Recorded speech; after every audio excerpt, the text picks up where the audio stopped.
Marco Delgado's hand closed around Isabella Martinez's throat, lifting her feet off the floor.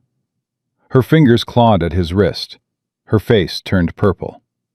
The restaurant fell silent. 14 people watching. Nobody moving. Everybody too terrified to breathe. Marco squeezed harder. Isabella's eyes rolled back.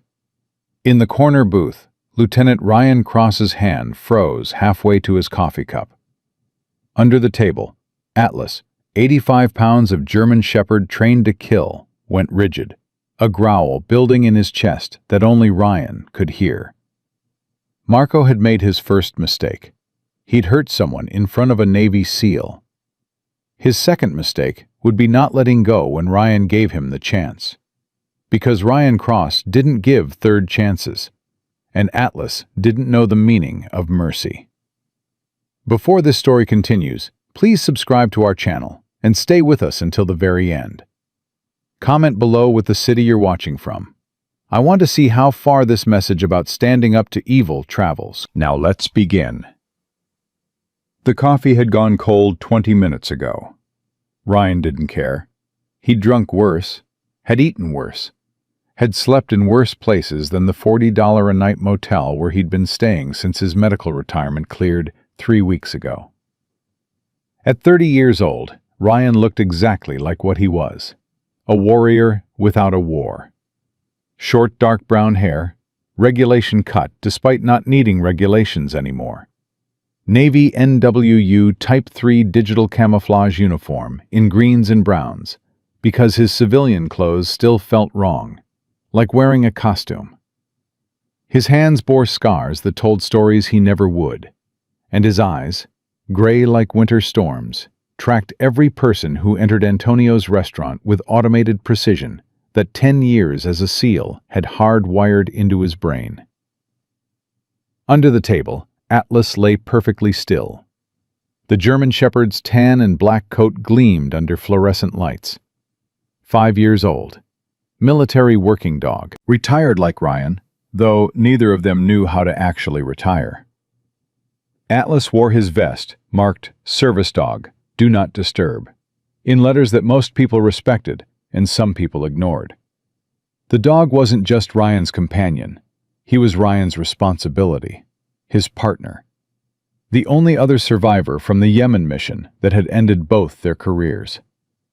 When the IED detonated, when shrapnel tore through Ryan's skull and destroyed the hearing in his left ear, Atlas had dragged him to cover, stayed with him during the medevac, refused to leave even when the Navy tried to reassign him to another handler.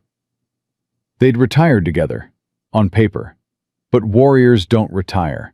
They just find new battles. The young woman approached Ryan's table for the third time in an hour. Her name tag read Isabella in careful handwriting. 22 years old, dark hair pulled into a bun that San Diego's heat had destroyed hours ago. Hazel eyes that worked hard to maintain kindness despite exhaustion that ran bone deep. More coffee? Her voice was soft, almost apologetic. Ryan nodded. Please. Isabella refilled his cup with steady hands that told Ryan she'd been doing this work for years. Anything to eat? My father's menudo is the best in Little Italy. I'm biased, but it's true. What's the cheapest thing on the menu? Isabella's expression shifted. Not pity exactly, but understanding. The menudo is $6.99, but between you and me, my father always makes extra. I could bring you a large bowl. Same price. You don't have to. You're military. We don't charge military full price. It's the least we can do. Ryan felt something tighten in his chest. Gratitude mixed with shame. He'd spent 10 years protecting his country. Now he couldn't afford a decent meal. Thank you. Isabella glanced down at Atlas. Most people ignored service dogs, trained not to engage, but Isabella knelt slowly, respectfully, making eye contact with Ryan first. May I? He's friendly, off duty. Isabella extended her hand. Atlas sniffed once, then his tail wagged, rare approval. She scratched behind his ears with practiced ease. "Beautiful boy. What's his name?" "Atlas. Military working dog. Retired, like me." "Thank you for your service, both of you." Isabella stood. "I'll get your menu, though, and some water for Atlas. He looks thirsty." She disappeared into the kitchen. Ryan heard rapid Spanish, Isabella talking to someone, probably her father. The tone was affectionate. Family business. The kind that survived on hope and prayer. Ryan liked this restaurant. Reminded him of the diner near the base in Virginia Beach, where he'd eaten breakfast every morning for 6 years. Where being a SEAL didn't matter as much as being a decent customer. The door opened. The air pressure changed. 3 men entered. The first was massive. 6'4", built like violence was his full-time occupation. Expensive suit that couldn't hide the predator underneath. Blonde hair slicked back. Cold blue eyes that assessed the room like a wolf counting sheep. 2 more men followed. Smaller, but equally dangerous. Hands in jacket pockets bulging with concealed weapons. Ryan's training activated automatically. Threat assessment. 3 hostile actors, 2 visibly armed. Tactical positioning suggests organized crime. 14 civilians present, including 2 children. Exits: front door, kitchen to rear alley, bathroom window potentially viable. Atlas sensed it too. His body tightened under the table, muscles coiling. The big man didn't wait to be seated. He chose the center table, the one with sightlines to every entrance. Territorial. Alpha. An older man emerged from the kitchen. Late 50s, gray hair, kind face lined with years of hard work. He wore an apron stained with red sauce. When he saw the big man, his face collapsed into fear. "Mr. Delgado," the older man's voice shook. I wasn't expecting you today." Clearly. The big man, Delgado, spoke with an accent that made every word sound like a threat. Russian or Ukrainian. "Otherwise you would have my money ready, yes?" "I have most of it. Just need 1 more week, I swear." "1 more week." Delgado's laugh was ugly. "Antonio, you said that last month, and the month before. My patience has limits, and those limits have been reached." Antonio, the older man, Isabella's father based on resemblance, twisted the towel in his hands. "Business has been slow. The summer tourists—" "I don't care about your excuses. I care about my money. $20,000. That was the original loan. With interest accumulated over 6 months, you now owe me $42,000. I want it. Today." "I don't have $42,000. The original terms were supposed to be—" "The terms were very clear. You signed the contract. You understood the interest. And now you pay. Or we discuss alternative arrangements." Antonio's face went pale. "Please, just give me 2 more weeks. I can get you 15,000 by then." 15,000 is not 42,000. Mathematics, Antonio. Simple mathematics. Isabella appeared from the kitchen carrying Ryan's bowl of menudo. She froze when she saw Delgado. The bowl trembled in her hands. Delgado's eyes locked onto her. His expression shifted from anger to something predatory. "Antonio."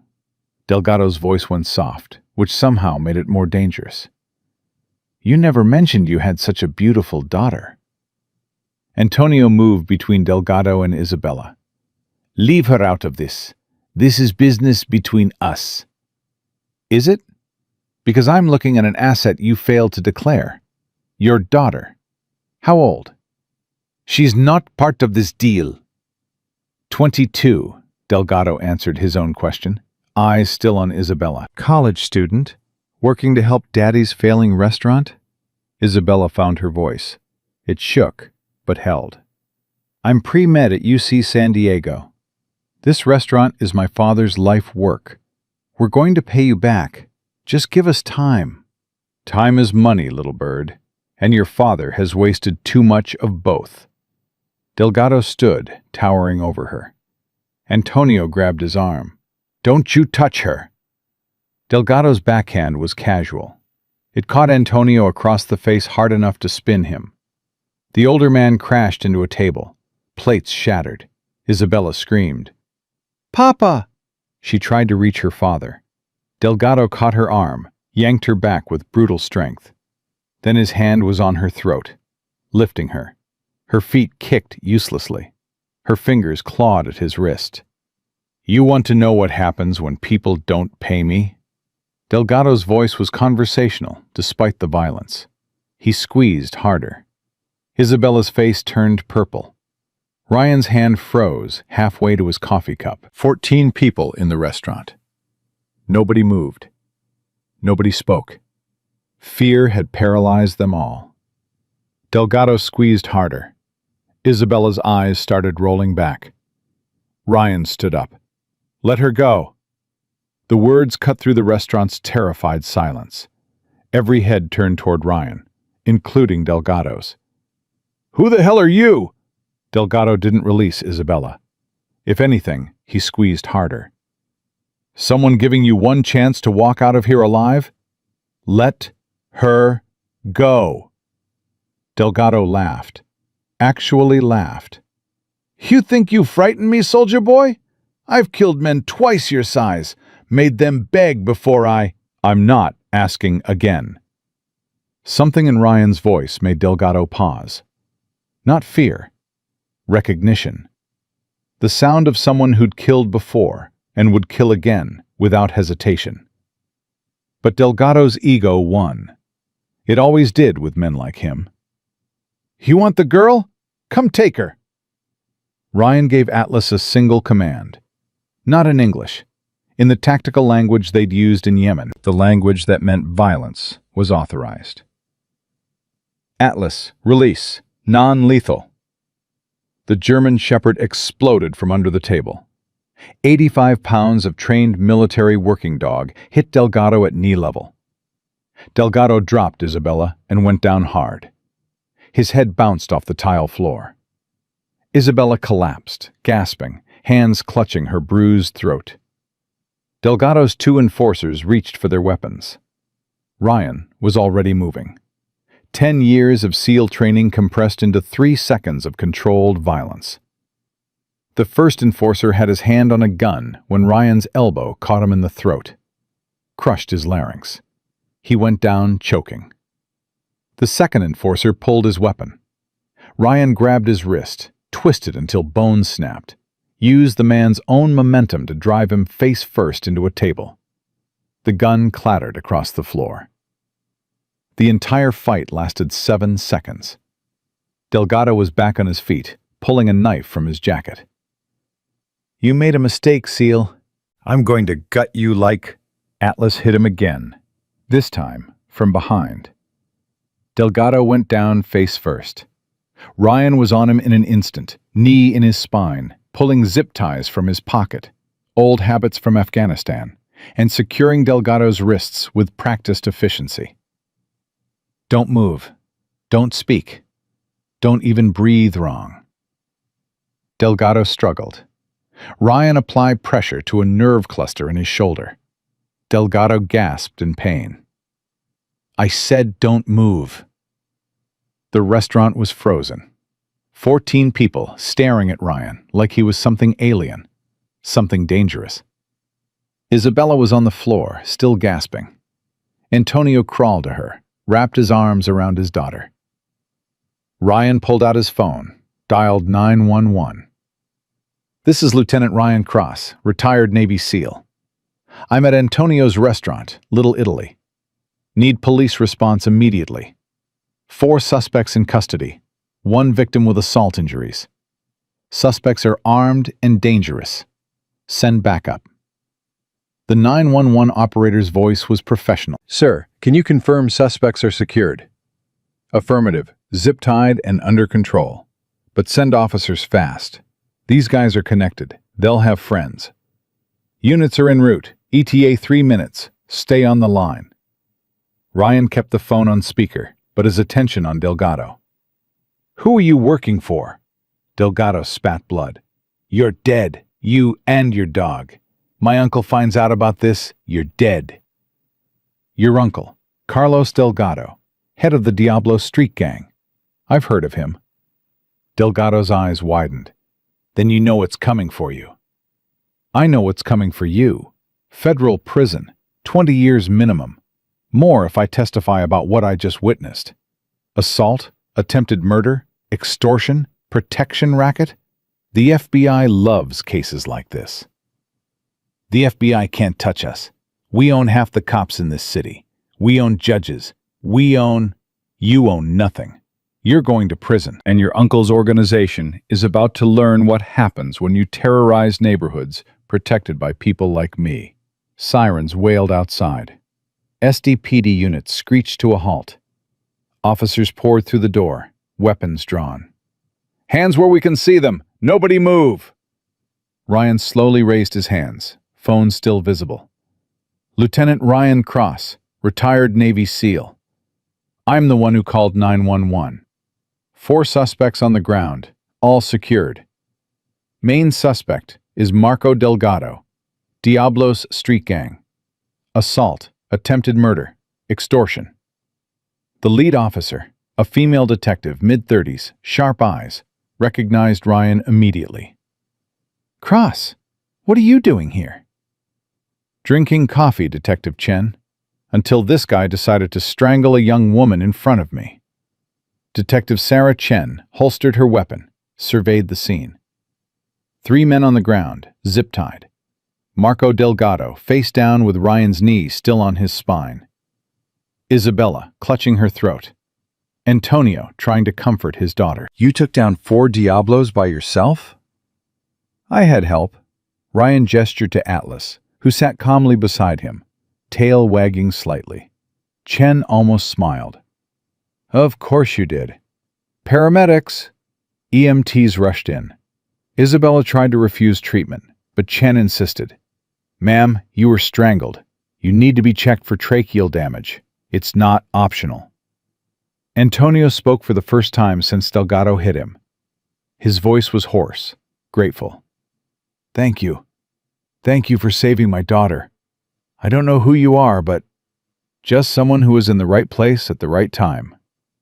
"No, you're more than that. You're—" Antonio struggled for words. "You're an angel. God sent you here. I believe that." Ryan didn't know how to respond to that. He wasn't an angel. He was a broken SEAL, drinking cheap coffee because he couldn't afford better. But he'd been here, and he'd acted. Maybe that was enough. Chen's officers hauled the 4 gang members to their feet. As they dragged Marco Delgado toward the patrol car, he turned his head, made eye contact with Ryan through the window. "You're dead, SEAL. You and your dog. You and everyone in this restaurant. My uncle will burn this place to the ground.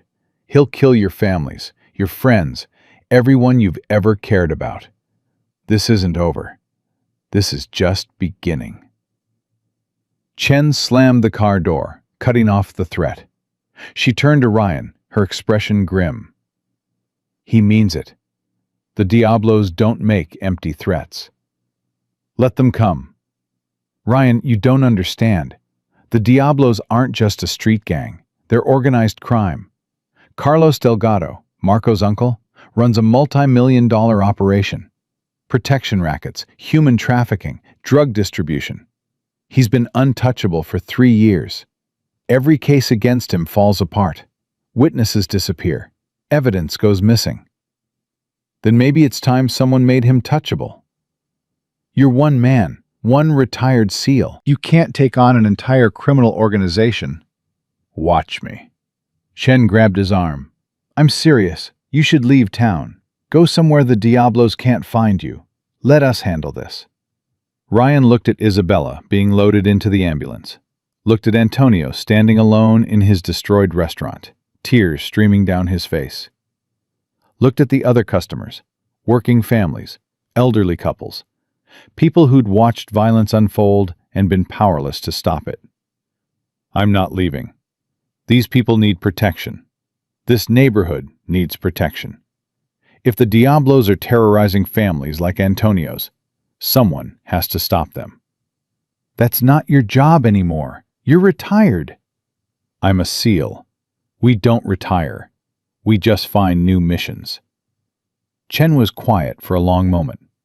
Then she pulled out her phone, showed him something. A file. Intelligence reports. Photos.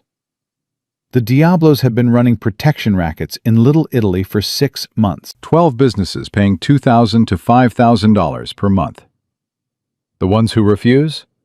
Their stores get vandalized. Their employees get threatened. Their families get targeted.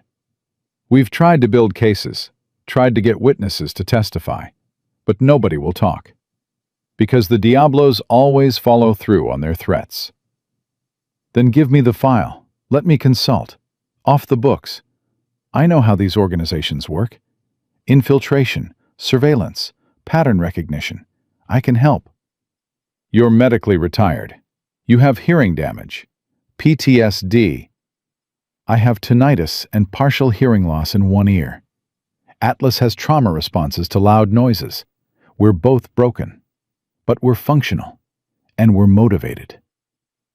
Chen studied him. Why? Why risk your life for people you don't know? Ryan thought about Yemen, about the IED, about the civilians they'd been protecting when the blast hit, about surviving when his team didn't, about spending 3 months in recovery, wondering if his life still had purpose. Because I can. Because nobody else will. Because I didn't survive that IED by accident. I survived for a reason. This might be that reason. That's either the bravest or stupidest thing I've ever heard. Why not both? Chen made a decision. Okay, I'll bring you in as a civilian consultant. Unofficial, unpaid. But you follow my rules. You don't engage without backup. You don't put civilians at risk. And if I say abort, you abort. Understood? Understood. Good. Because Marco wasn't exaggerating. The Diablos are going to retaliate. They'll hit this restaurant. They'll hit Antonio's family. They'll hit you if they can find you. We have maybe 24 hours before they move. How do you want to use that time? Ryan looked at Atlas. The dog was watching him, waiting for orders. Always waiting. Always ready. We watch the restaurant. Round-the-clock surveillance. They come, we're ready. And we start building a case against Carlos Delgado. Find his operations, his money, his weak points. Then we dismantle him piece by piece. That could take months, years even. Then we start now. Chen offered her hand. Welcome to the war against the Diablos, Lieutenant Cross. Try not to get killed on your first day.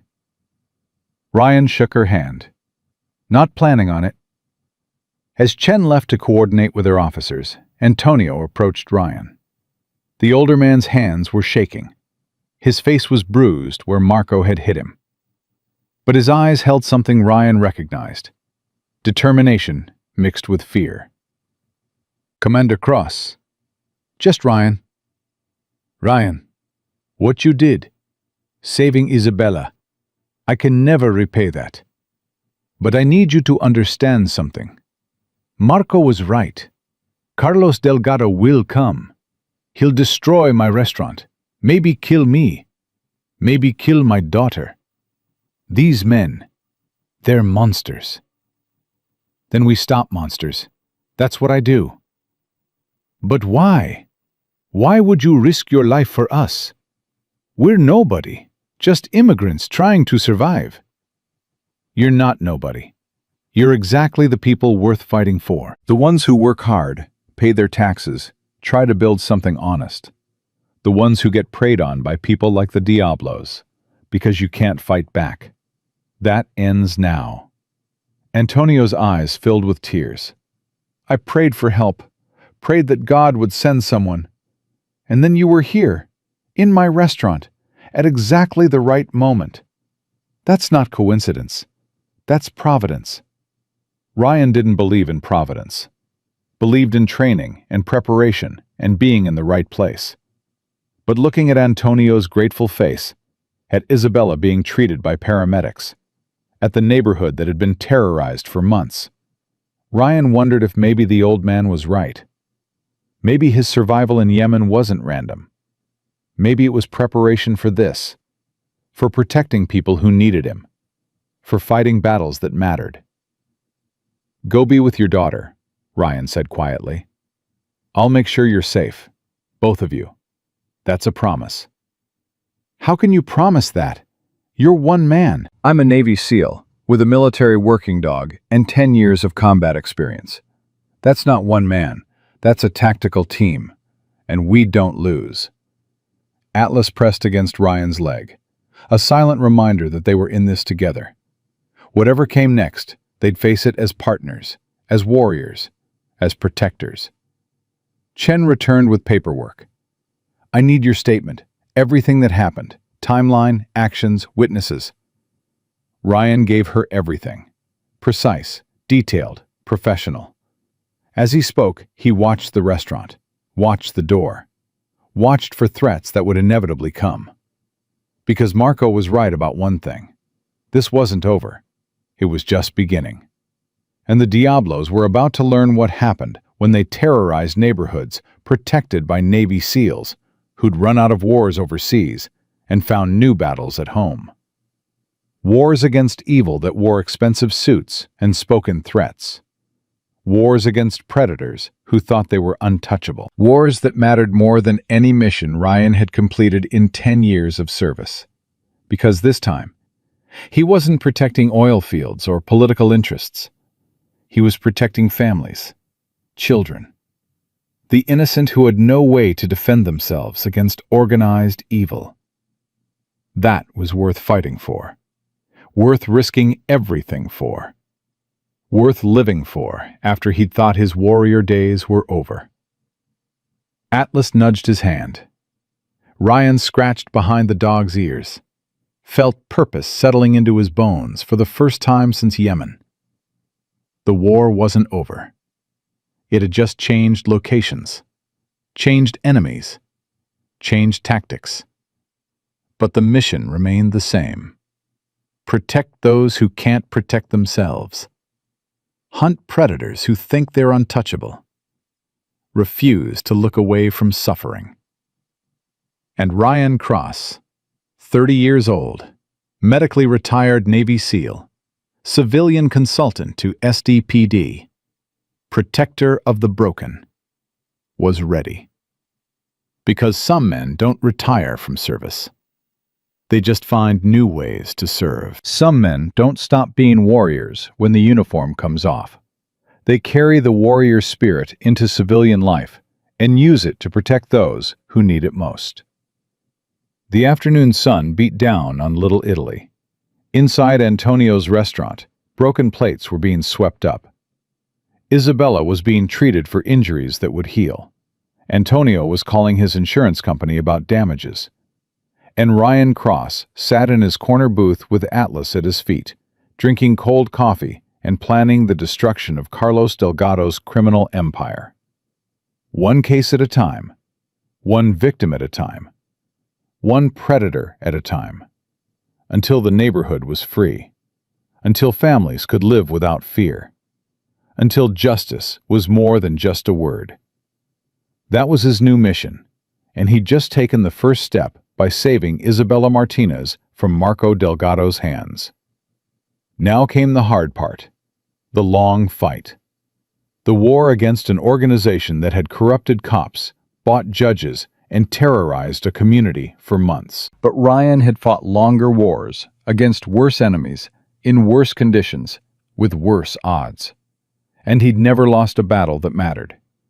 He wasn't starting now. The hospital waiting room smelled like antiseptic and fear. Ryan sat with Atlas at his feet, while Antonio paced, wearing a path in the linoleum. Isabella had been in examination for 40 minutes. The bruises on her throat had darkened from red to purple.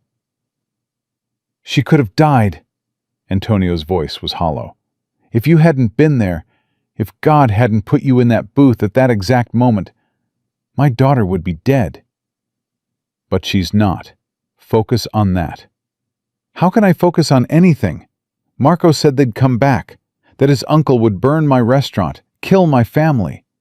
How do I protect her from that?" "You don't. I do." Antonio stopped pacing. "You don't understand these people. The Diablos. They're everywhere. They own police. They own judges. I know exactly what they are. Predators. Terrorists. The same kind of evil I fought in Afghanistan. Different uniforms. Same tactics. And I stopped them there. I'll stop them here." Detective Chen appeared from the examination area. Her expression was grim. "Isabella's going to be okay. Bruised trachea, minor soft tissue damage. Could have been much worse. Doctor wants to keep her overnight for observation." "Can I see her?" Antonio asked. "In a few minutes. But first, I need to brief both of you." Chen pulled out a tablet, showed them photos. "This is what we're dealing with. Carlos Delgado, age 60, former Mexican cartel enforcer who moved to San Diego 15 years ago. Built the Diablos from the ground up. They run protection rackets across 3 neighborhoods. Conservative estimate? They're pulling in $500,000 a month." Ryan studied the photos. Carlos looked distinguished. Gray hair, expensive suits, the kind of man you'd trust to manage your retirement fund. That was the danger. Evil didn't always look like evil. "How many businesses are they extorting?" Ryan asked. 43 that we know of.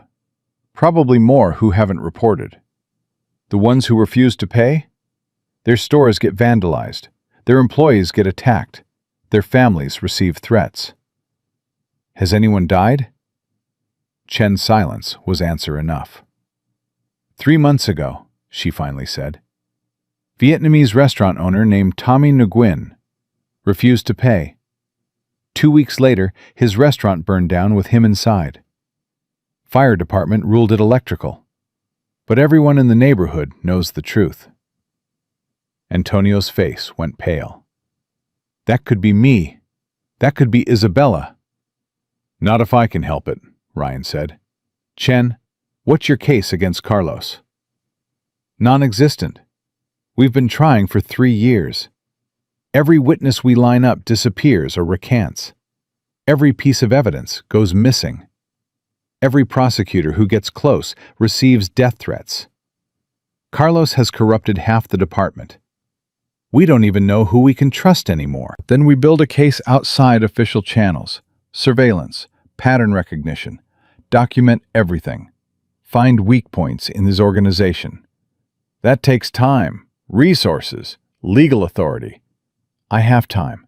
Atlas is my resource, and authority can be improvised." Chen looked at him hard. "You're talking about operating outside the law." "I'm talking about doing what's necessary to protect innocent people." "There's a difference between protection and vigilantism." "Is there? Because from where I'm sitting, the law failed Tommy Nguyen, failed the 43 businesses paying protection, failed Isabella when Marco put his hands on her throat. If the system worked, Carlos would be in prison. He's not. So maybe the system needs help." Before Chen could respond, the examination room door opened. A doctor emerged, young, exhausted, the kind of tired that came from too many shifts treating violence victims. "Mr. Martinez, your daughter's asking for you." Antonio rushed inside. Through the door, Ryan saw Isabella lying on a hospital bed, neck wrapped in bandages. She looked small, fragile, nothing like the confident young woman who'd brought him coffee hours ago. Chen touched Ryan's arm. "I understand your anger, but we do this by the book. We build a legitimate case. Otherwise, anything we find gets thrown out in court. And while we're building your legitimate case, how many more businesses get burned? How many more families get terrorized? I don't have a good answer for that. Then let me operate in the gray area. I do the surveillance, gather the intelligence, build the timeline. You use what I find to build your legal case. We both get what we want. Chen was quiet, calculating risks. If you get caught, if Carlos figures out you're investigating him, he'll kill you, and I won't be able to protect you. I don't need protection. I need authorization to do what I'm trained to do. Unofficial authorization. Off the books. If this goes wrong, it won't. You can't promise that. Watch me. They were interrupted by Antonio returning, his face streaked with tears. She wants to talk to you, to thank you. But I'm warning you, she's scared. More scared than I've ever seen her. Ryan entered the examination room. Isabella looked up, tried to smile, winced at the pain. Her voice came out raspy, damaged. They said you saved my life. Just did what needed doing. No, you did what nobody else would do. Everyone in that restaurant, they saw what Marco was doing. Nobody moved. Nobody helped. You did. I'm trained for situations like that. They're not. It's not about training. It's about... Isabella's voice broke. It's about caring. About seeing someone suffering and refusing to accept it. That's rare. Ryan pulled a chair close, sat so they were at eye level. I need you to tell me everything about the Diablos. How long they've been targeting your family, what they've said, what they've threatened. Everything. Why? Because I'm going to stop them. But I need information to do that. Isabella looked at her father. Antonio nodded encouragement. It started 6 months ago, Isabella said. Marco came into the restaurant, said the neighborhood was dangerous, said businesses needed protection, offered my father security services for $500 a month. Your father refused? At first, but then... Isabella's hands trembled. Then our delivery van was vandalized. Tires slashed. Windows broken. Next day, Marco came back. Said it was unfortunate about the van. Said protection would prevent future incidents. My father paid. What choice did he have? The payment escalated? Every month. $500 became $1,000. Then $2,000. Last month, Marco said it was $5,000. My father couldn't pay. We're barely making enough to cover rent and supplies. $5,000 would bankrupt us. What did Marco say when your father couldn't pay? Isabella's hands moved to her throat, touching the bandages. He said there were other ways to settle debts. Said I was pretty. Said I could work for them. When my father refused, Marco... Her voice cracked. He said I'd work for them whether we agreed or not. That girls like me always ended up working for the Diablos, one way or another. Ryan felt rage building, the kind he'd learned to control in Yemen, but never fully suppress. Did he specify what kind of work? He didn't have to. Everyone knows. The Diablos run girls. Trafficking, escort services, forced prostitution. 3 women in this neighborhood have disappeared in the last year. Everyone knows where they went. Nobody can prove it. Do you know their names? The women who disappeared? Maria Chen, Jessica Lopez, Sarah Kim. All young. All from families that couldn't pay protection. The Diablos took them as payment. Ryan pulled out his phone, started taking notes. Ages? Maria was 19. Jessica was 22. Sarah was 20. When did they disappear? Maria 6 months ago.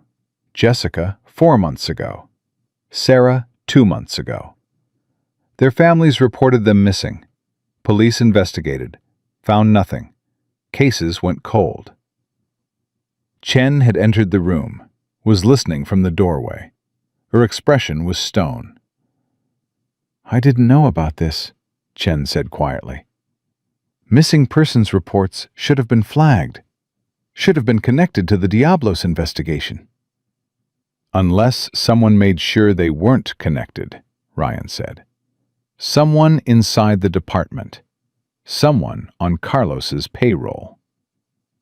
Chen pulled out her phone, started making calls. Ryan continued questioning Isabella. What happened today? Why did Marco attack you specifically?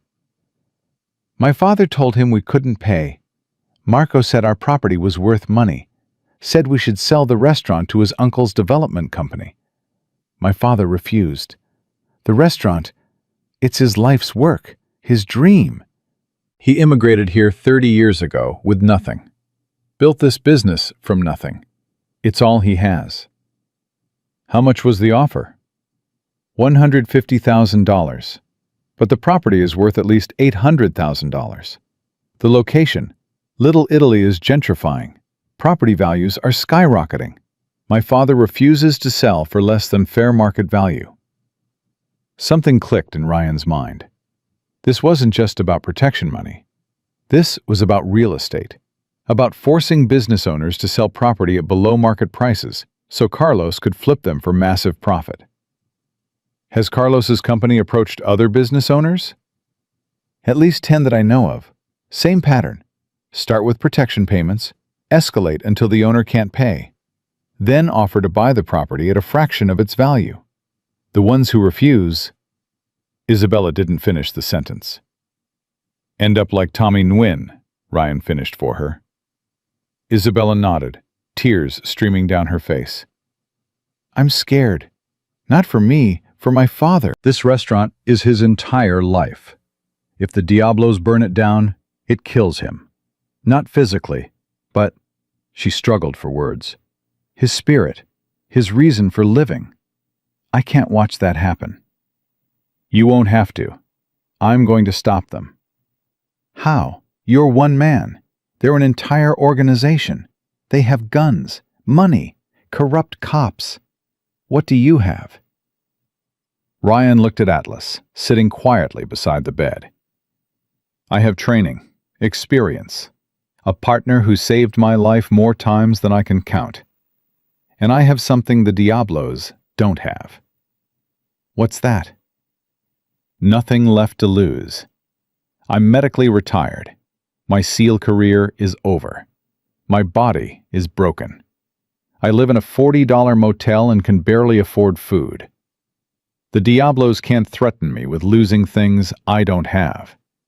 That makes me dangerous, because I can focus everything on destroying them without worrying about collateral damage to my own life. That's not true, Isabella said softly. You have something to lose.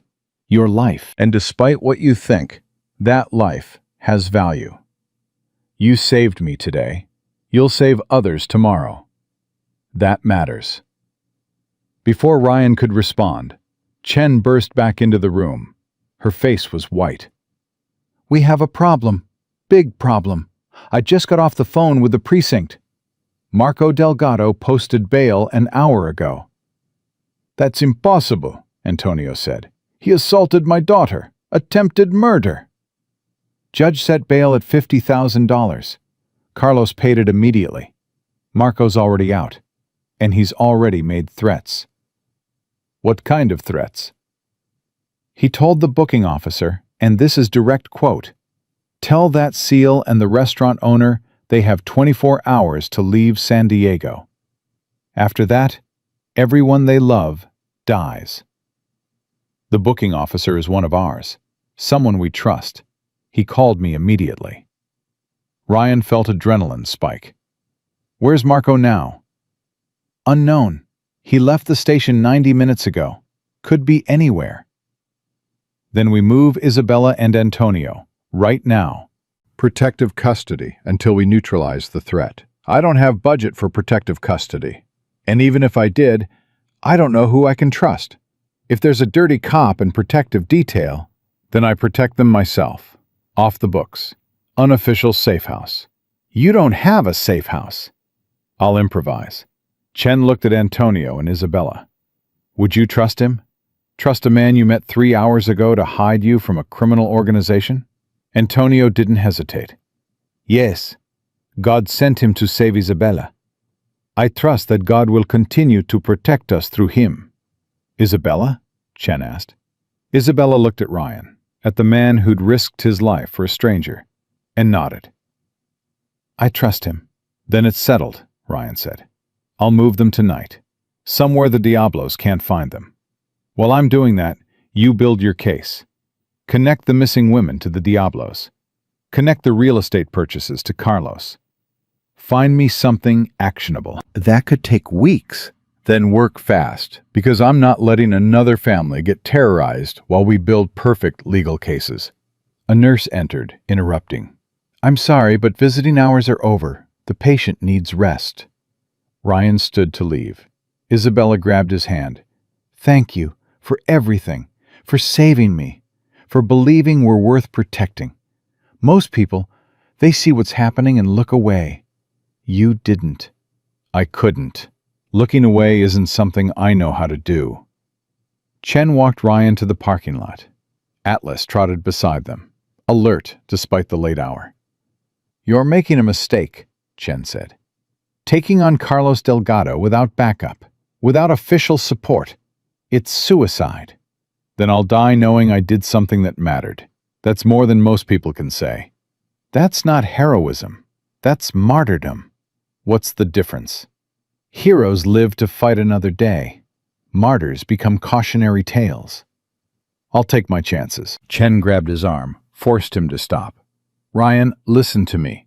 I've been investigating the Diablos for 3 years. I've seen what they do to people who cross them.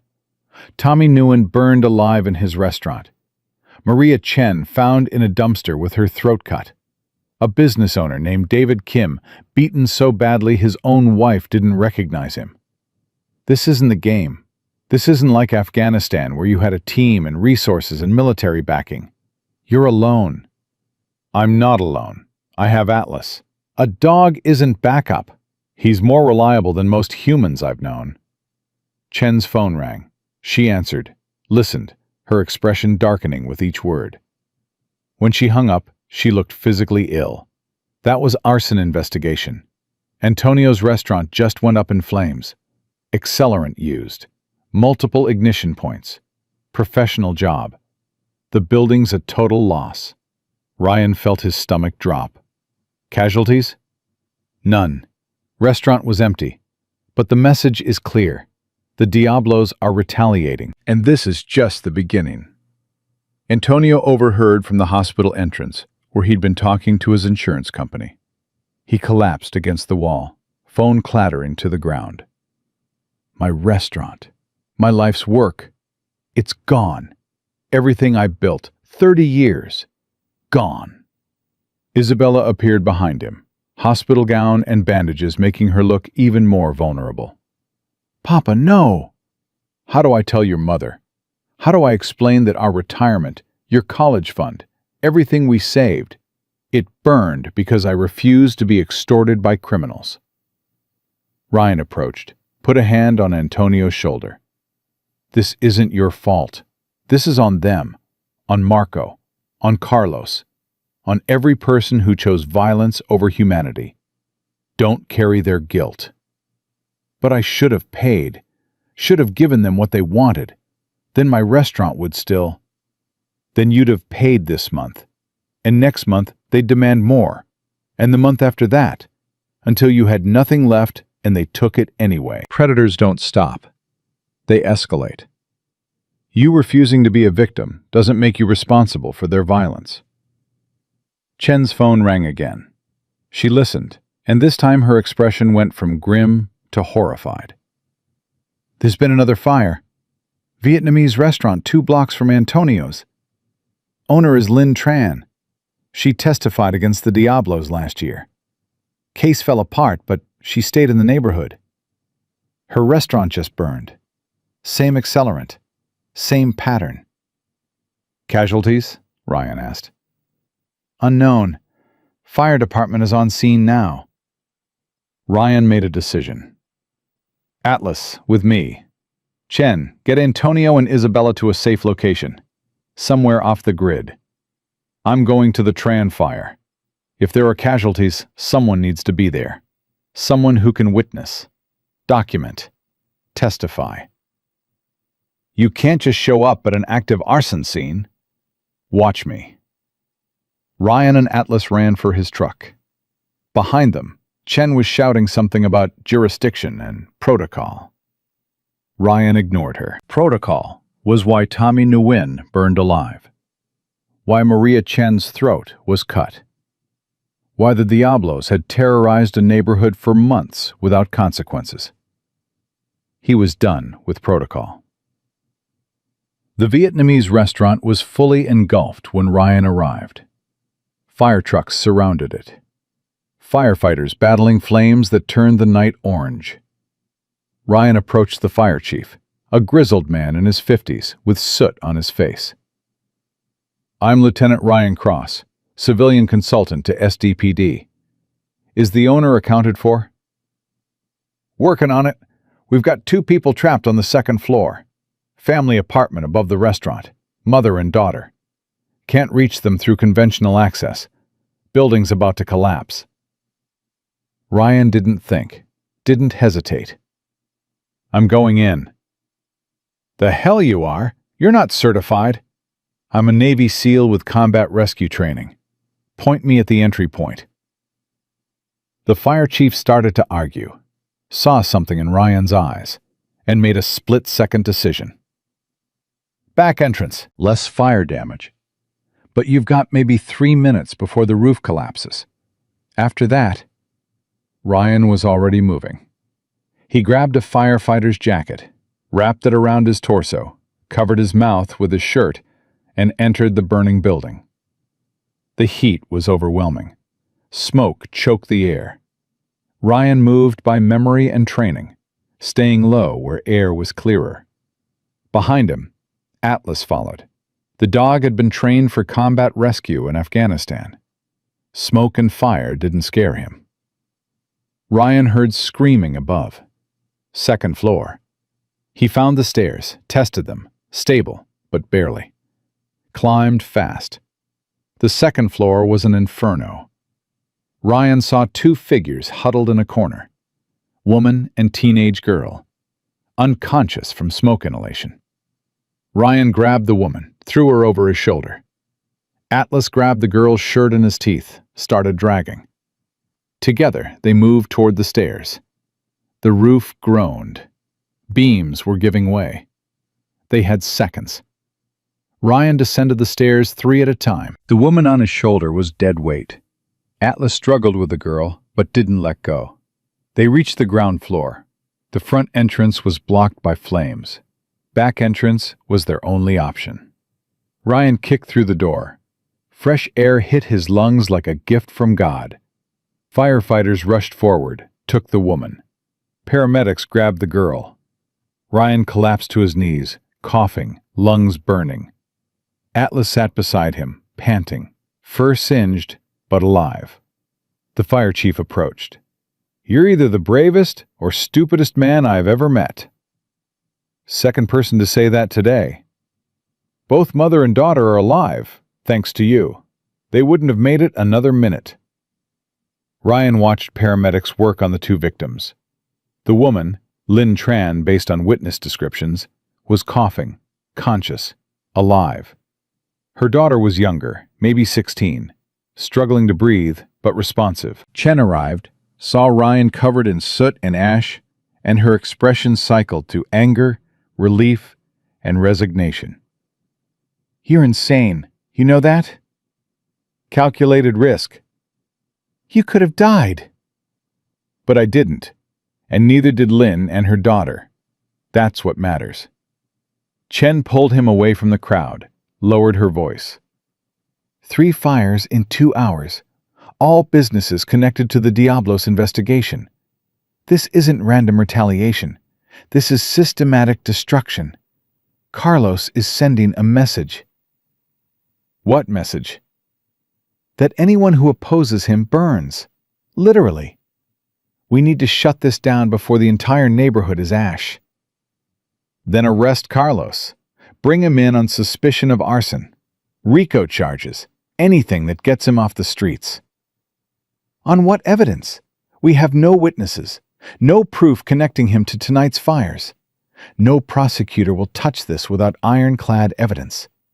And by the time we build that case, how many more people die? Ryan understood. The system was designed to protect the innocent by requiring proof beyond reasonable doubt.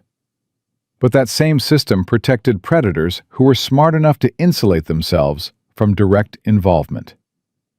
Then we don't work within the system. We work parallel to it.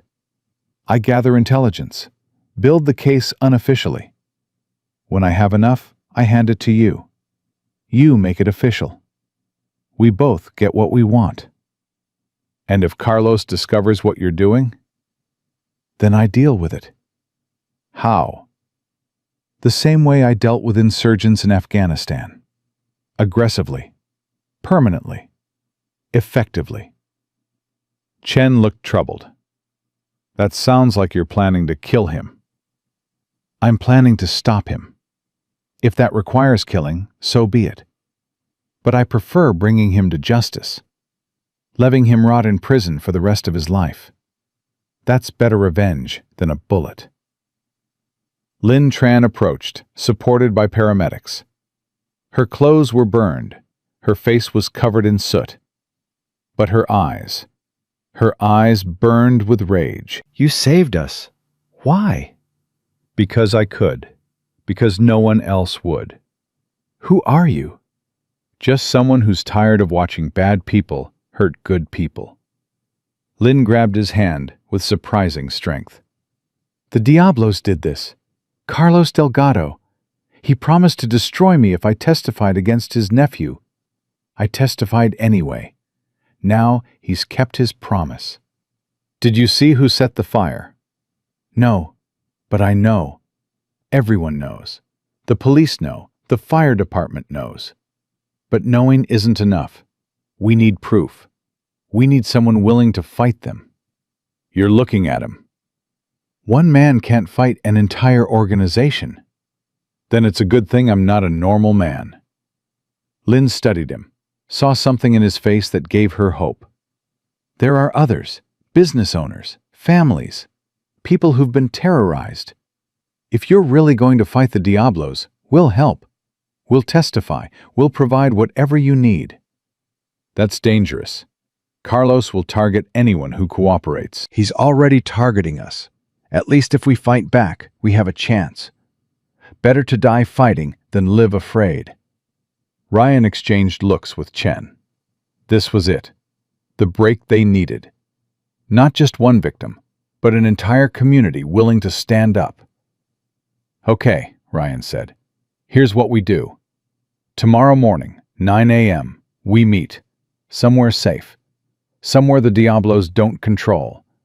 You bring everyone willing to testify. Every business owner paying protection. Every family that's been threatened. Every person who has evidence. We pool everything. Build an airtight case. Then we end this. Where do we meet? St. Anthony's Church on 5th Street. Neutral ground. Sanctuary. The Diablos won't attack a church. You don't know them. They'll attack anywhere. Then I'll be there to stop them. 9 a.m. Spread the word.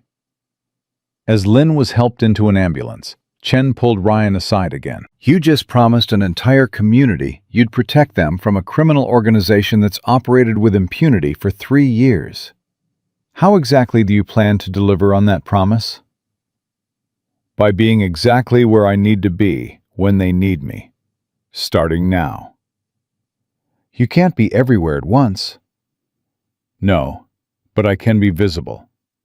Make Carlos think twice before attacking again. Let him know that this neighborhood has protection now. You're painting a target on your back. Good. Better they shoot at me than at families who can't shoot back. Chen's phone rang again. This time, when she answered, her expression went from worried to furious. Marco Delgado just posted on social media. He's at a nightclub downtown, celebrating.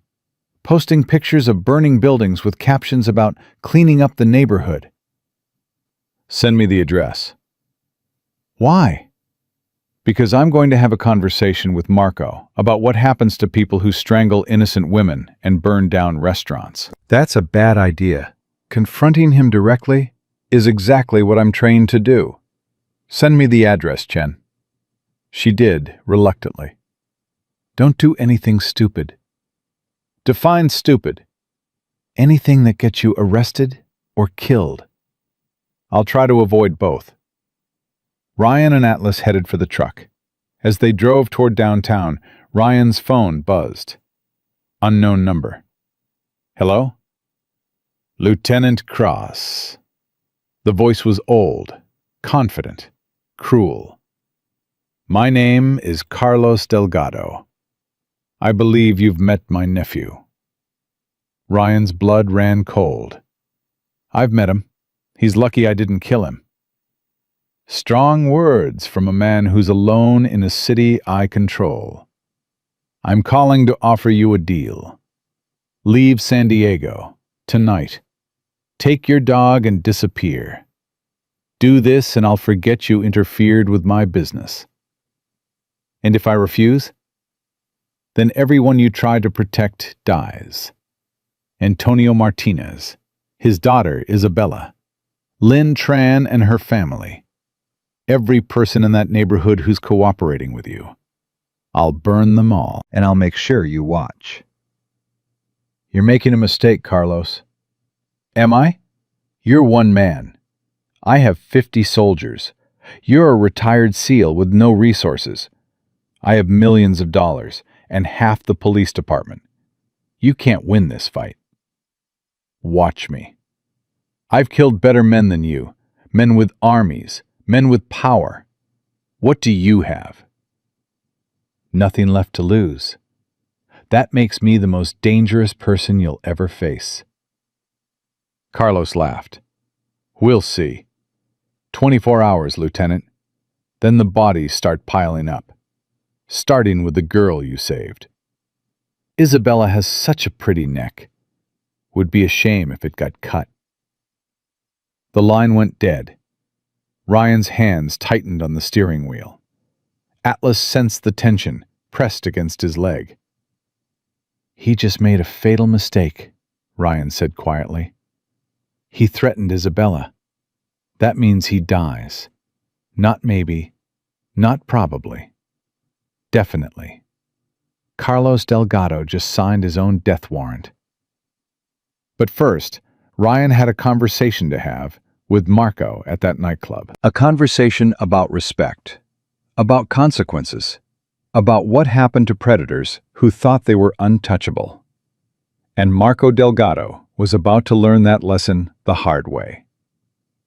The nightclub pulsed with music loud enough to make Ryan's damaged ear ring. Atlas pressed against his leg as they approached the entrance. The bouncer was massive, built like a linebacker, wearing a Diablo's tattoo on his neck. No dogs allowed. Ryan pulled out his phone, showed the bouncer a screenshot of Marco's social media post, the one showing burning buildings. I'm here to see Marco Delgado. Tell him the SEAL from the restaurant wants to talk. The bouncer's expression changed from dismissive to calculating. He spoke into a radio, waited for response, then stepped aside.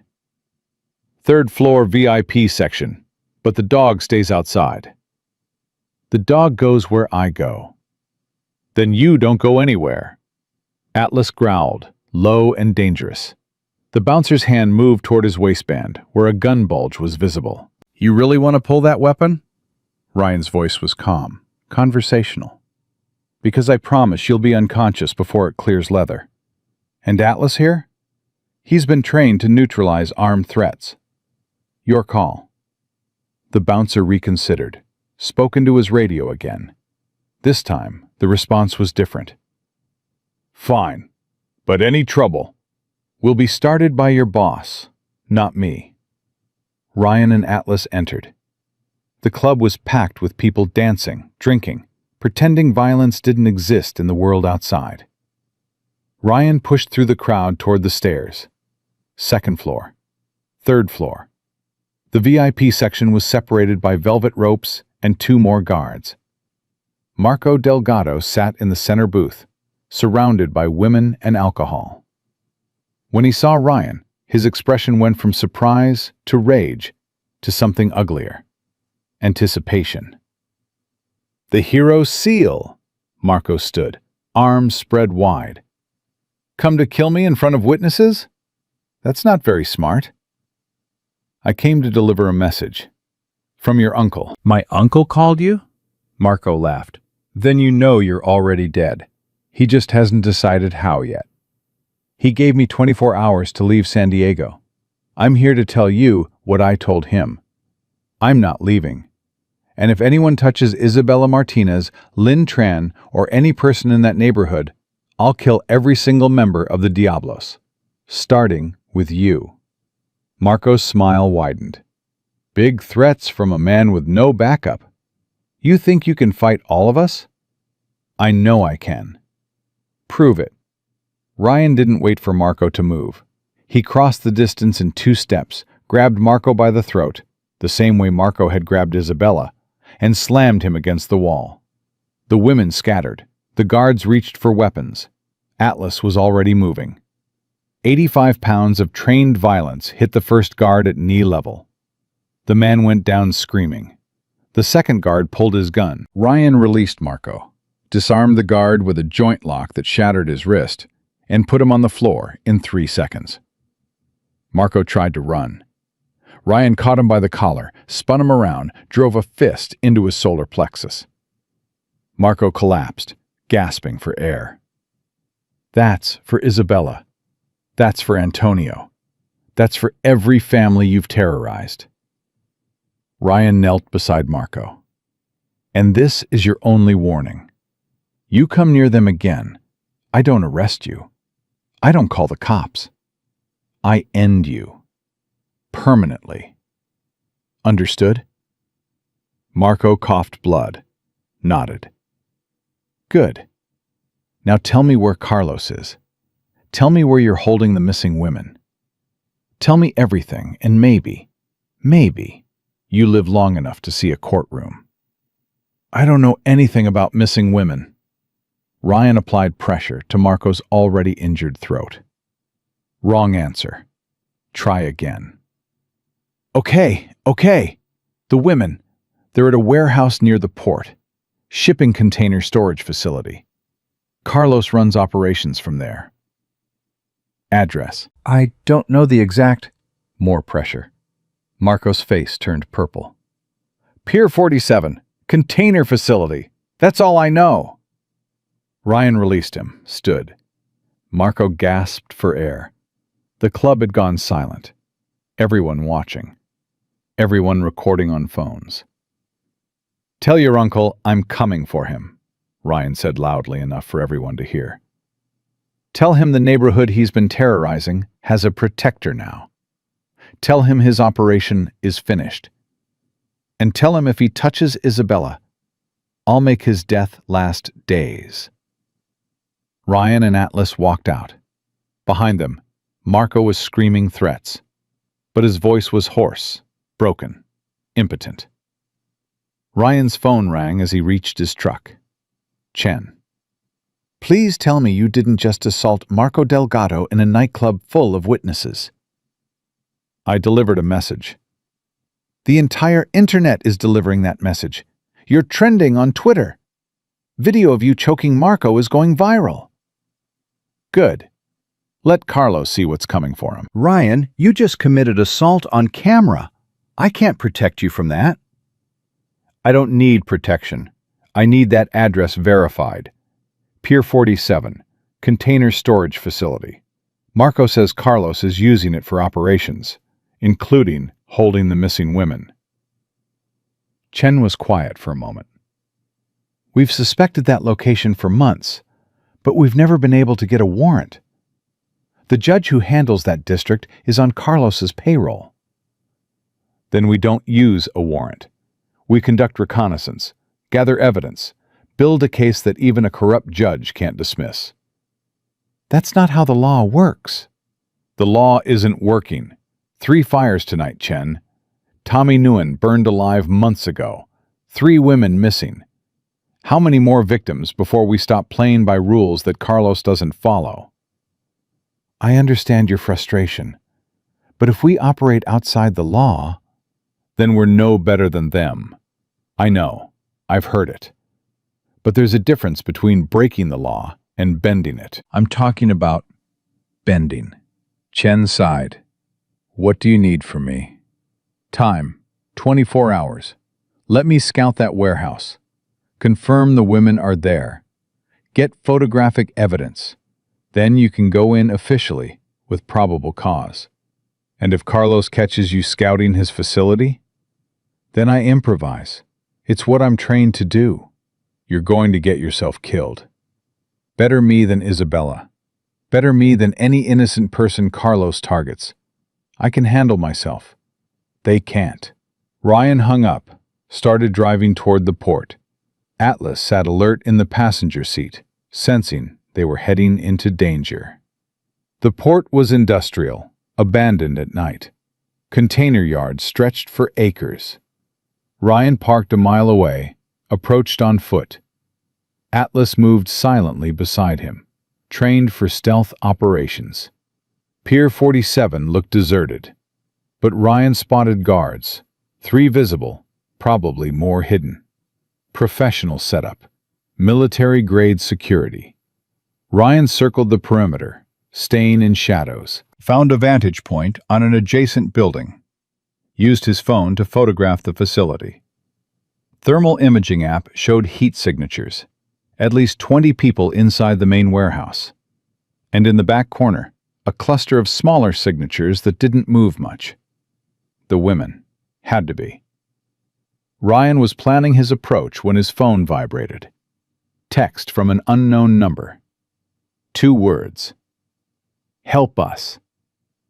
Then a photo. Isabella. Tied to a chair, bruised, terrified. Another text. You have 2 hours. Come to the warehouse alone, unarmed. Trade yourself for the girl, or we start cutting pieces off her. Ryan felt ice in his veins. They'd taken Isabella, despite protective custody, despite Chen's promises. The Diablos had grabbed her. Chen, Ryan called immediately. Where's Isabella? You were supposed to have her in protective custody. She's at the safe house with... Oh, God. Oh, God, no. Chen's voice cracked. I'm getting reports of an officer-involved shooting. 2 officers down. Female hostage taken. It's Isabella. They ambushed the transport. Where? 14th Street. But Ryan, the shooters are gone. We have no leads. I have a lead. Text message. They took her to the warehouse, Pier 47. They want me to trade myself for her. That's a trap. They'll kill you both. Probably. But I'm going anyway. Wait for backup. Let me coordinate a SWAT response. They gave me 2 hours. Your SWAT coordination takes 4 hours minimum. Isabella doesn't have that time. Then what's your plan? Go in fast, hit them hard, get Isabella out, kill anyone who tries to stop me. That's not a plan, that's suicide. It's what I have. Now either help me or get out of my way. Chen was silent for 10 seconds. Then, what do you need? Blueprints of the warehouse, guard positions, any intelligence you have on Carlos's security, and a distraction.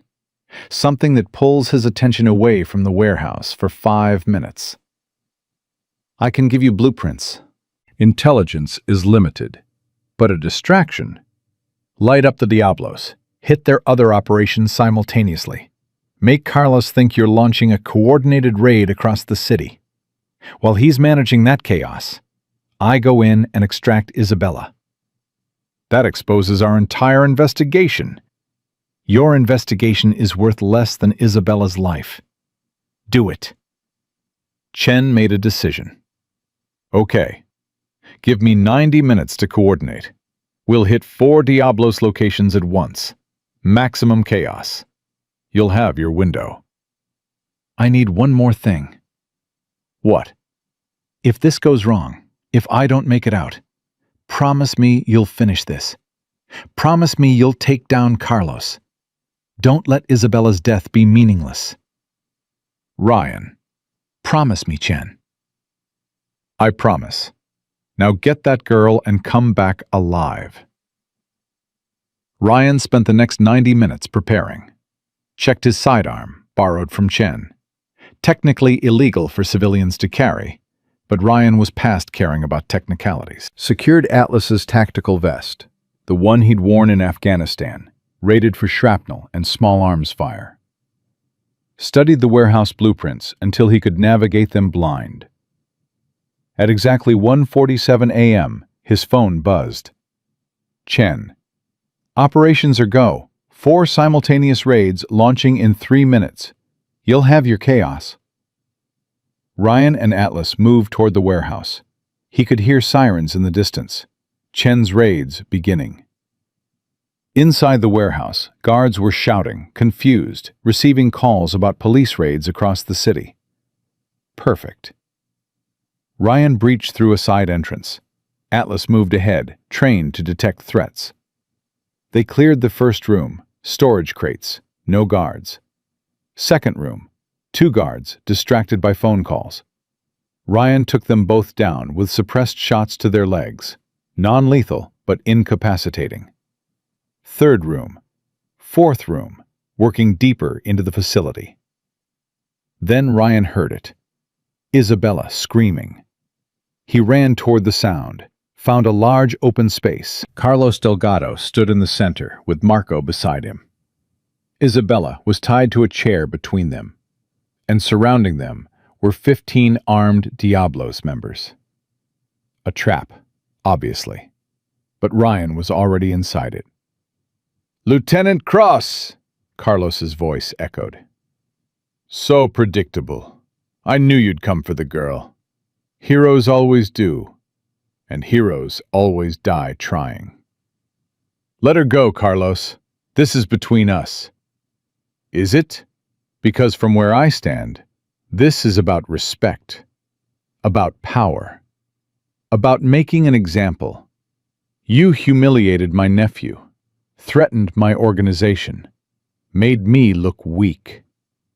I can't allow that. Then shoot me, but let Isabella go.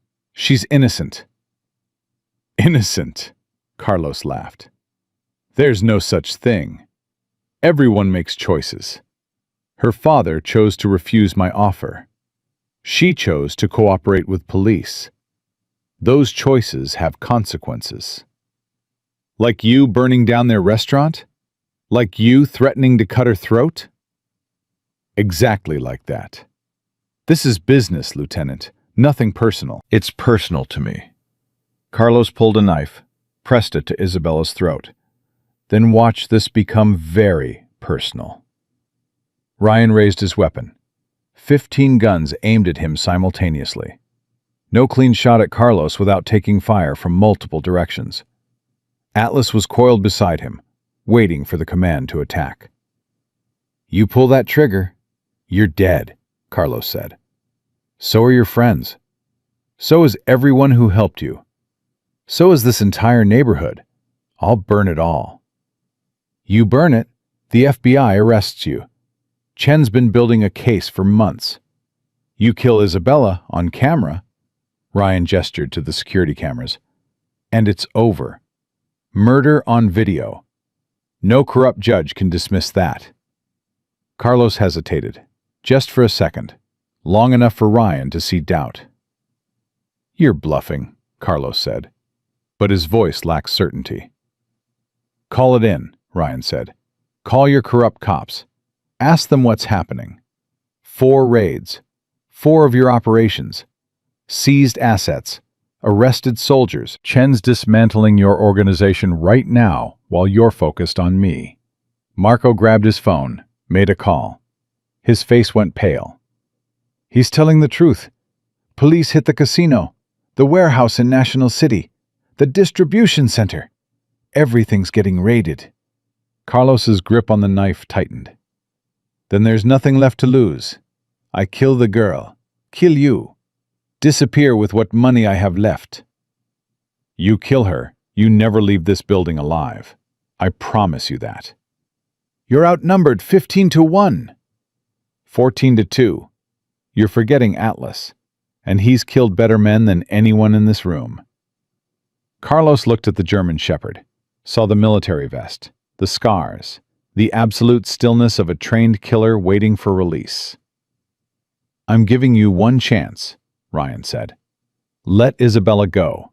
Surrender to police, face trial, or die here tonight. Choose. I choose option 3. Carlos yanked Isabella from the chair, used her as a human shield. You don't shoot because you'll hit the girl. My men kill you. Kill the dog. Then we all disappear before police arrive.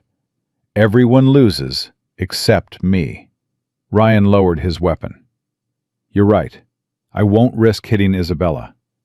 Carlos smiled. Smart man. But Atlas doesn't need me to shoot. Ryan gave the command.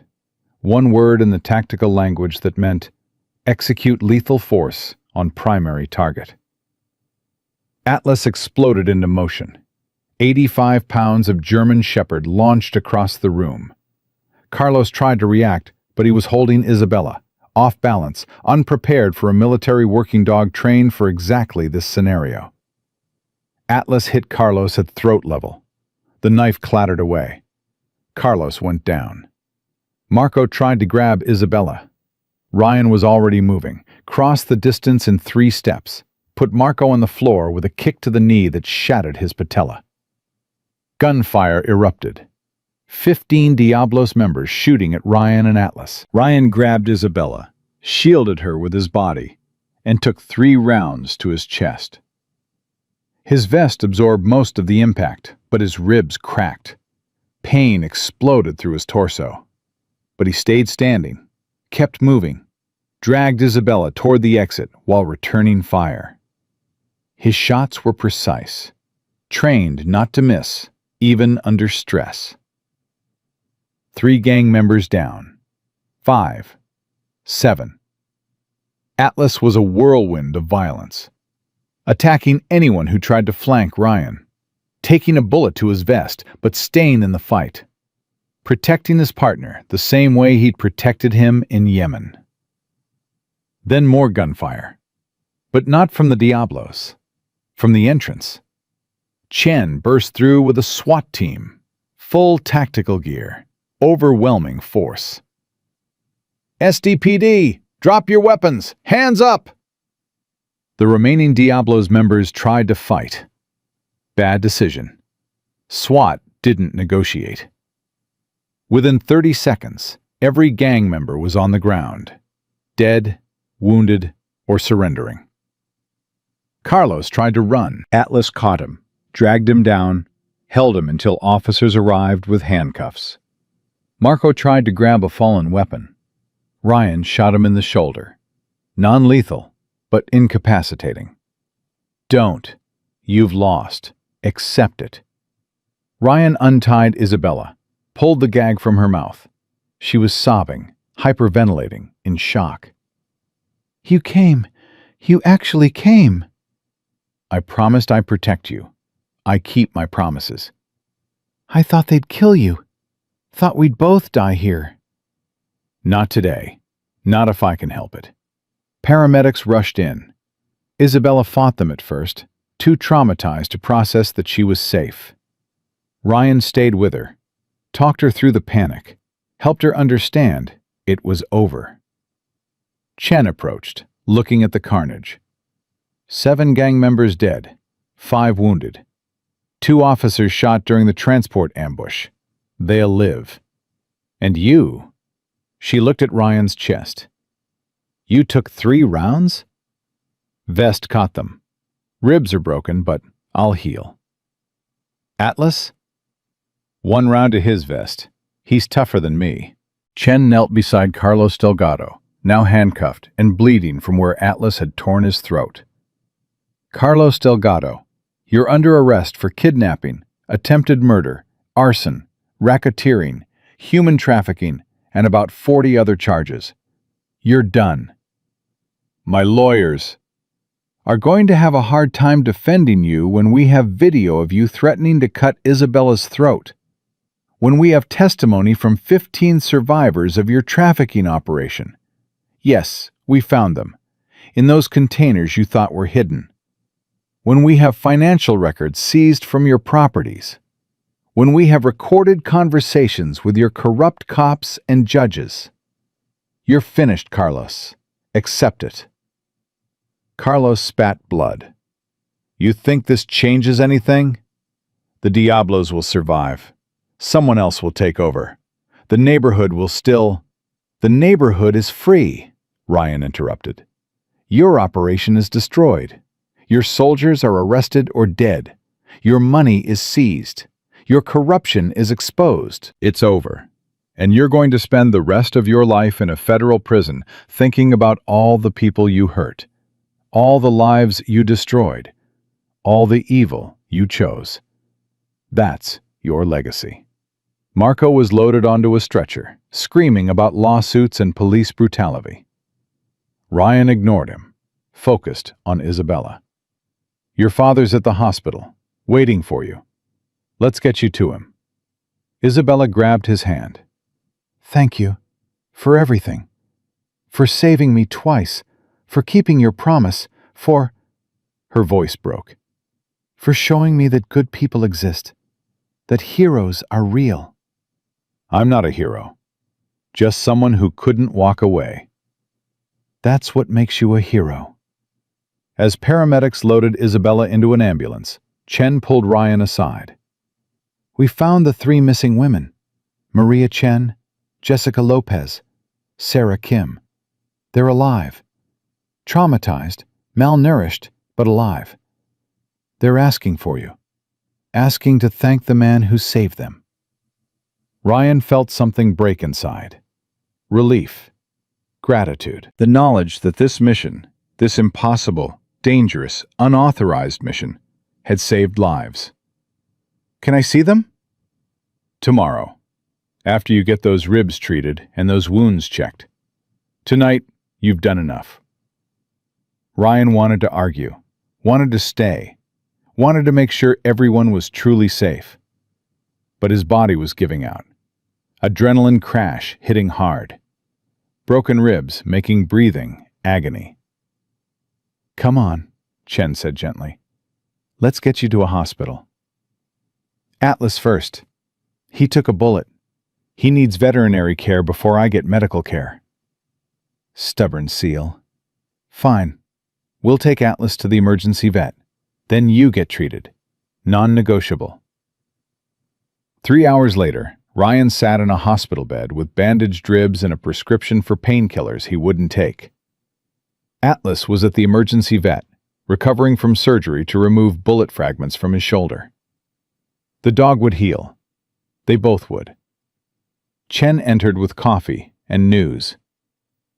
Carlos is talking, trying to cut a deal, offering to flip on his suppliers, his political connections, his entire network. The DA is considering it. Don't let them deal. Carlos burned Tommy Nguyen alive, trafficked 3 women, terrorized an entire neighborhood. He deserves life in prison.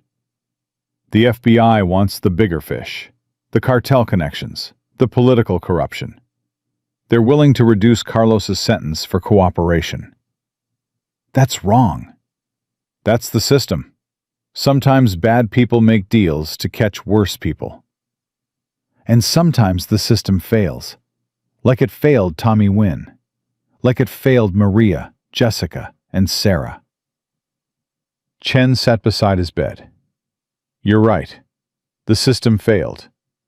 But tonight we fixed some of that failure. We saved lives, freed trafficking victims, arrested corrupt cops, dismantled a criminal organization. That's not nothing. It's not enough. It never is. but it's progress. And sometimes progress is all we can achieve. Ryan's phone buzzed. Text from Antonio. Isabella is home, safe, because of you. Thank you for giving me back my daughter. Thank you for showing us that good people exist. God bless you. Another text from Lynn Tran. My restaurant burned, but my daughter and I are alive. Because you ran into fire to save us. You're a guardian angel. Another text from someone named Maria Chen. You saved me from hell, gave me my life back. I don't know how to thank you, but I'll spend the rest of my life making sure other women know they can be saved. Thank you. Ryan read the messages, felt emotions he'd been suppressing since Yemen. Gratitude. Purpose. The knowledge that his survival had meaning. What happens now? Ryan asked Chen. Now you testify. Help us build cases against every person connected to the Diablos. Then, Chen paused. Then you decide what comes next. FBI's offer still stands. Civilian consultant. Help us take down more organizations like this.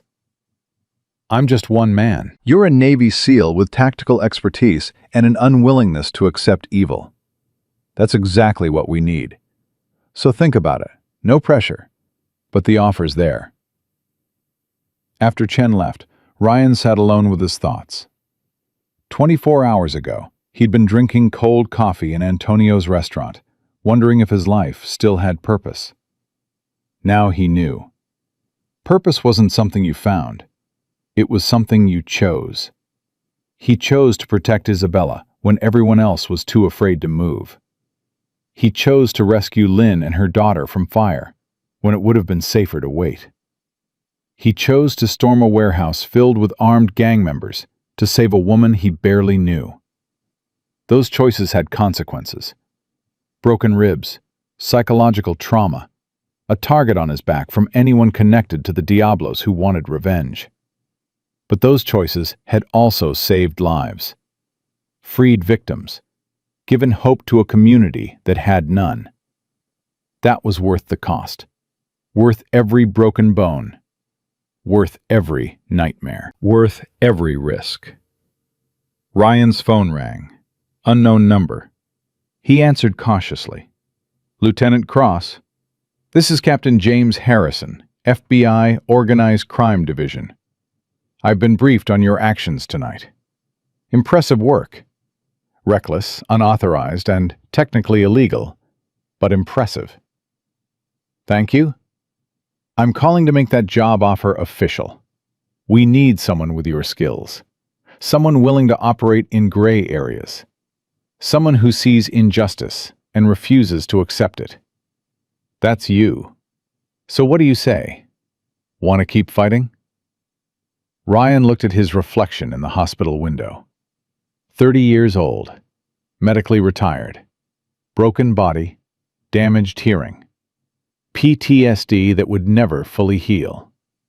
But also, purpose, mission, reason to keep living. Yes, Ryan said. I want to keep fighting. Good. Report to FBI headquarters Monday morning. We'll get you credentialed, equipped, and deployed.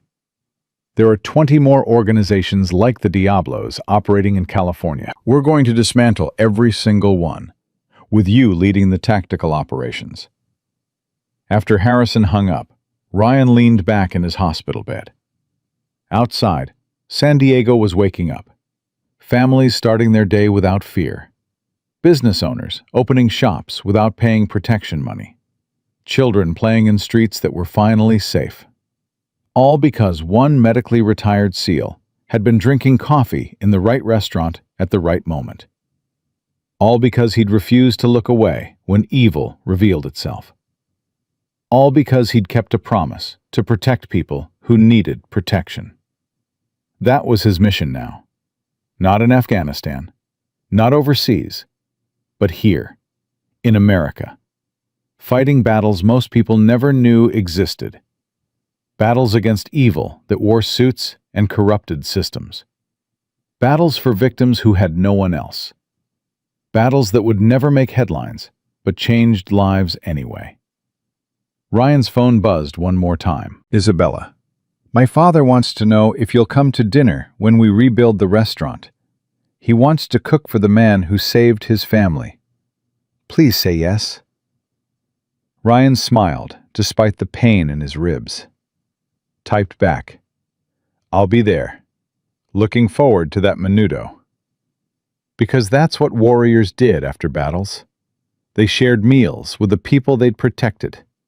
They built connections with communities they'd saved. They turned violence into peace, one relationship at a time. Outside his window, the sun rose over San Diego. A new day, a new beginning, a new mission. And Ryan Cross, with Atlas recovering at his side, victims saved and purpose restored, was ready for whatever came next. Because evil never rested. Neither did protectors. And Ryan had just proven he was exactly the kind of protector broken people needed. The kind who didn't give up, didn't look away, didn't stop fighting until everyone was safe. That was his calling, his purpose, his life now, and he wouldn't have it any other way. Ryan was discharged from the hospital 3 days later with instructions to rest that he immediately ignored. Atlas came home the same day, limping but alive. A new scar on his shoulder to match the ones from Yemen. They reported to FBI headquarters on Monday morning, as ordered. Captain James Harrison met them in a conference room filled with case files. He was mid-50s, gray hair, the kind of weathered face that came from 30 years of hunting evil. Lieutenant Cross, Atlas, welcome to the FBI. Harrison gestured at the files. These are active organized crime investigations across California. 37 cases, all similar to the Diablos. Protection rackets, trafficking, corruption. We need someone to coordinate tactical operations. That's you. I thought I'd be starting with training, orientation, the usual bureaucracy.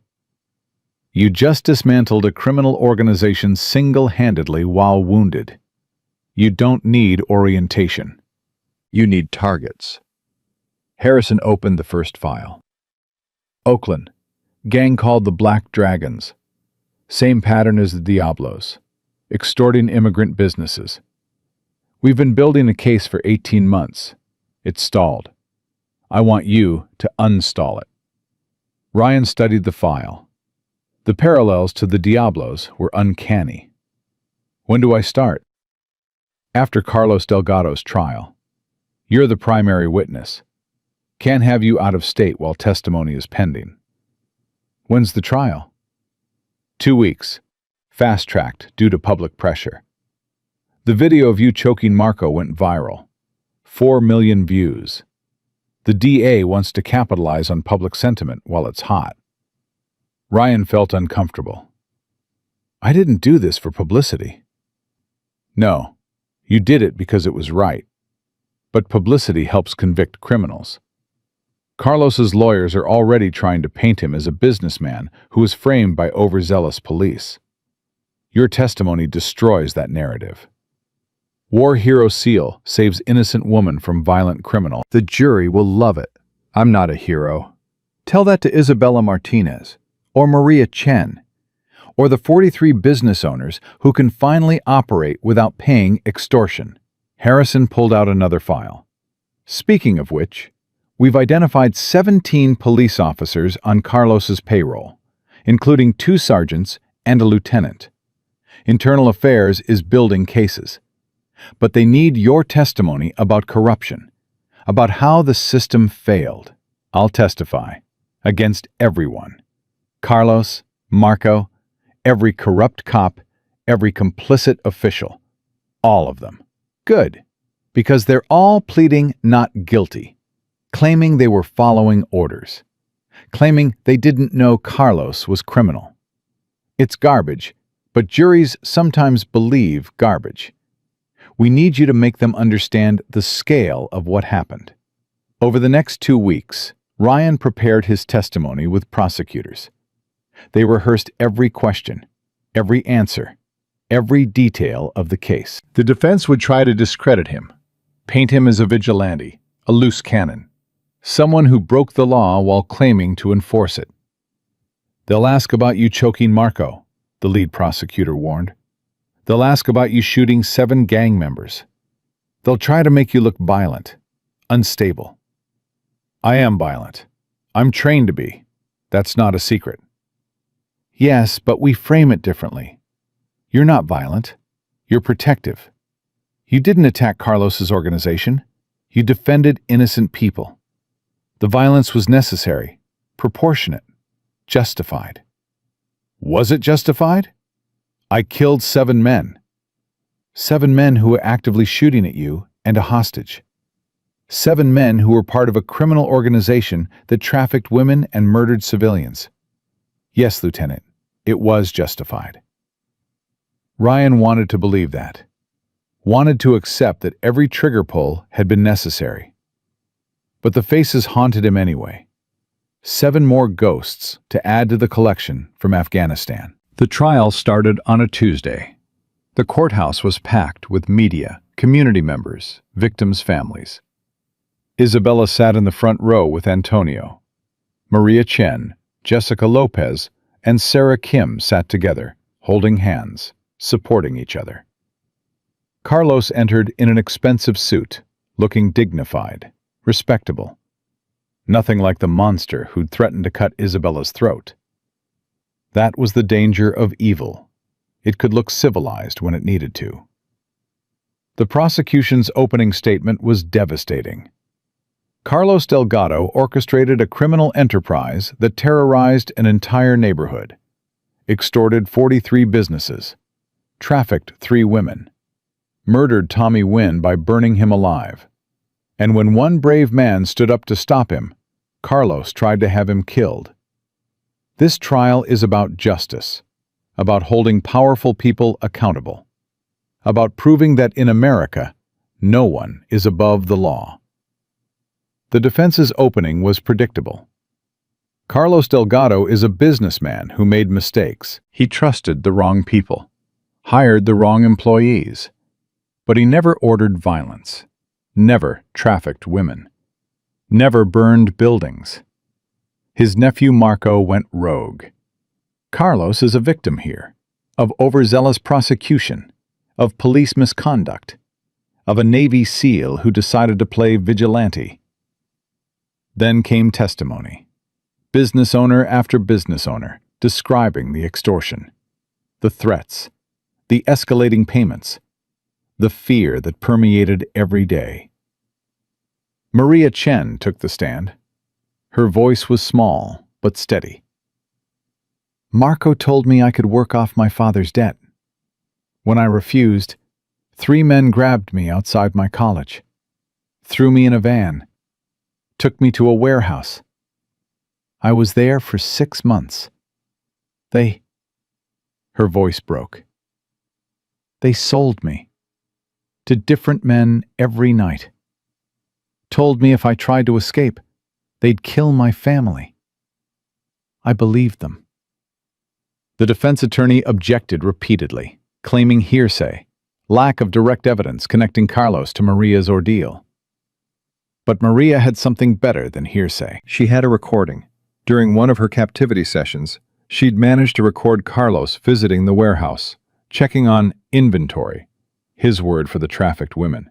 "How's our investment performing?" Carlos's voice on the recording, clear and unmistakable. "These girls earning their keep? Because if not, we cut losses. Understand?" The courtroom went silent. That recording destroyed Carlos's defense.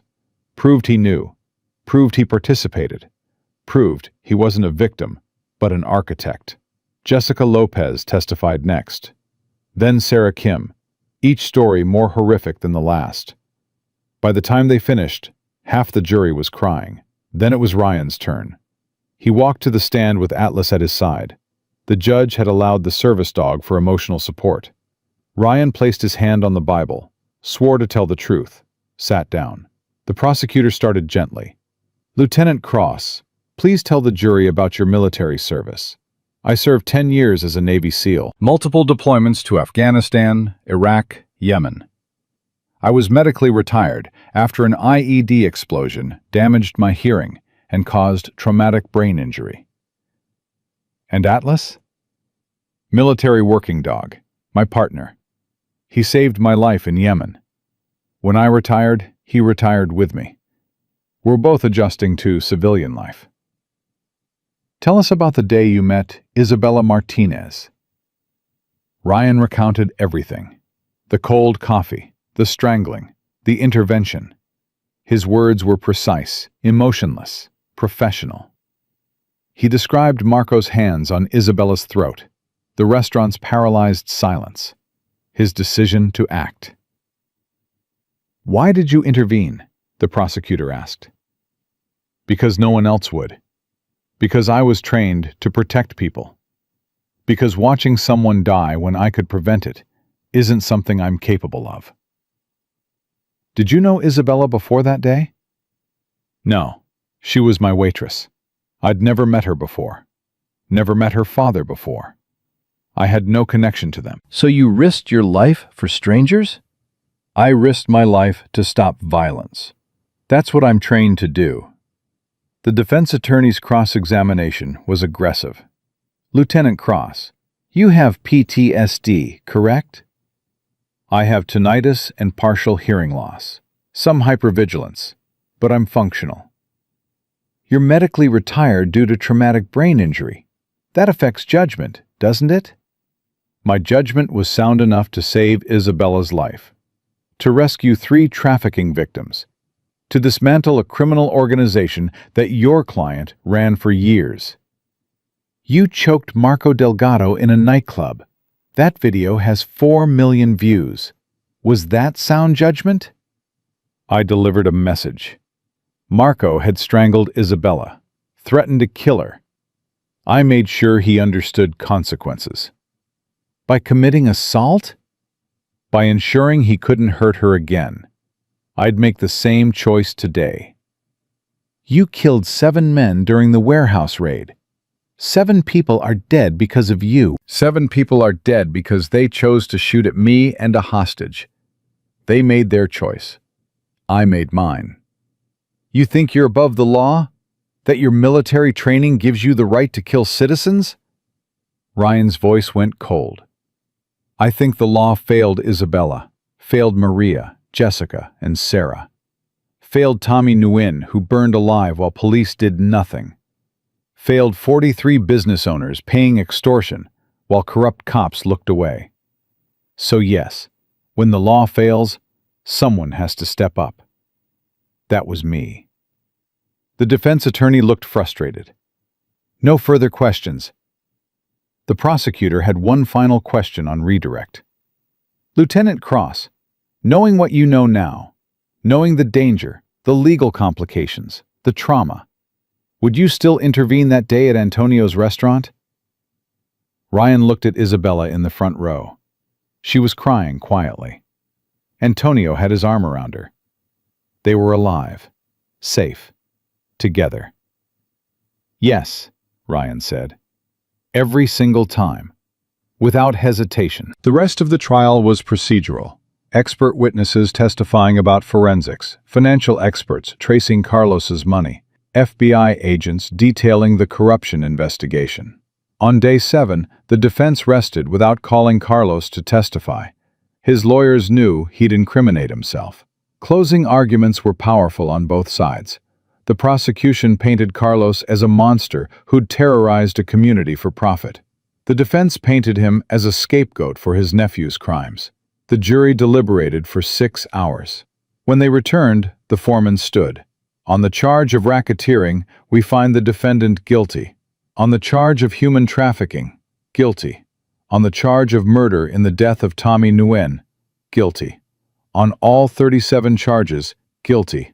The courtroom erupted. Isabella was sobbing with relief. Maria, Jessica, and Sarah hugged each other, crying.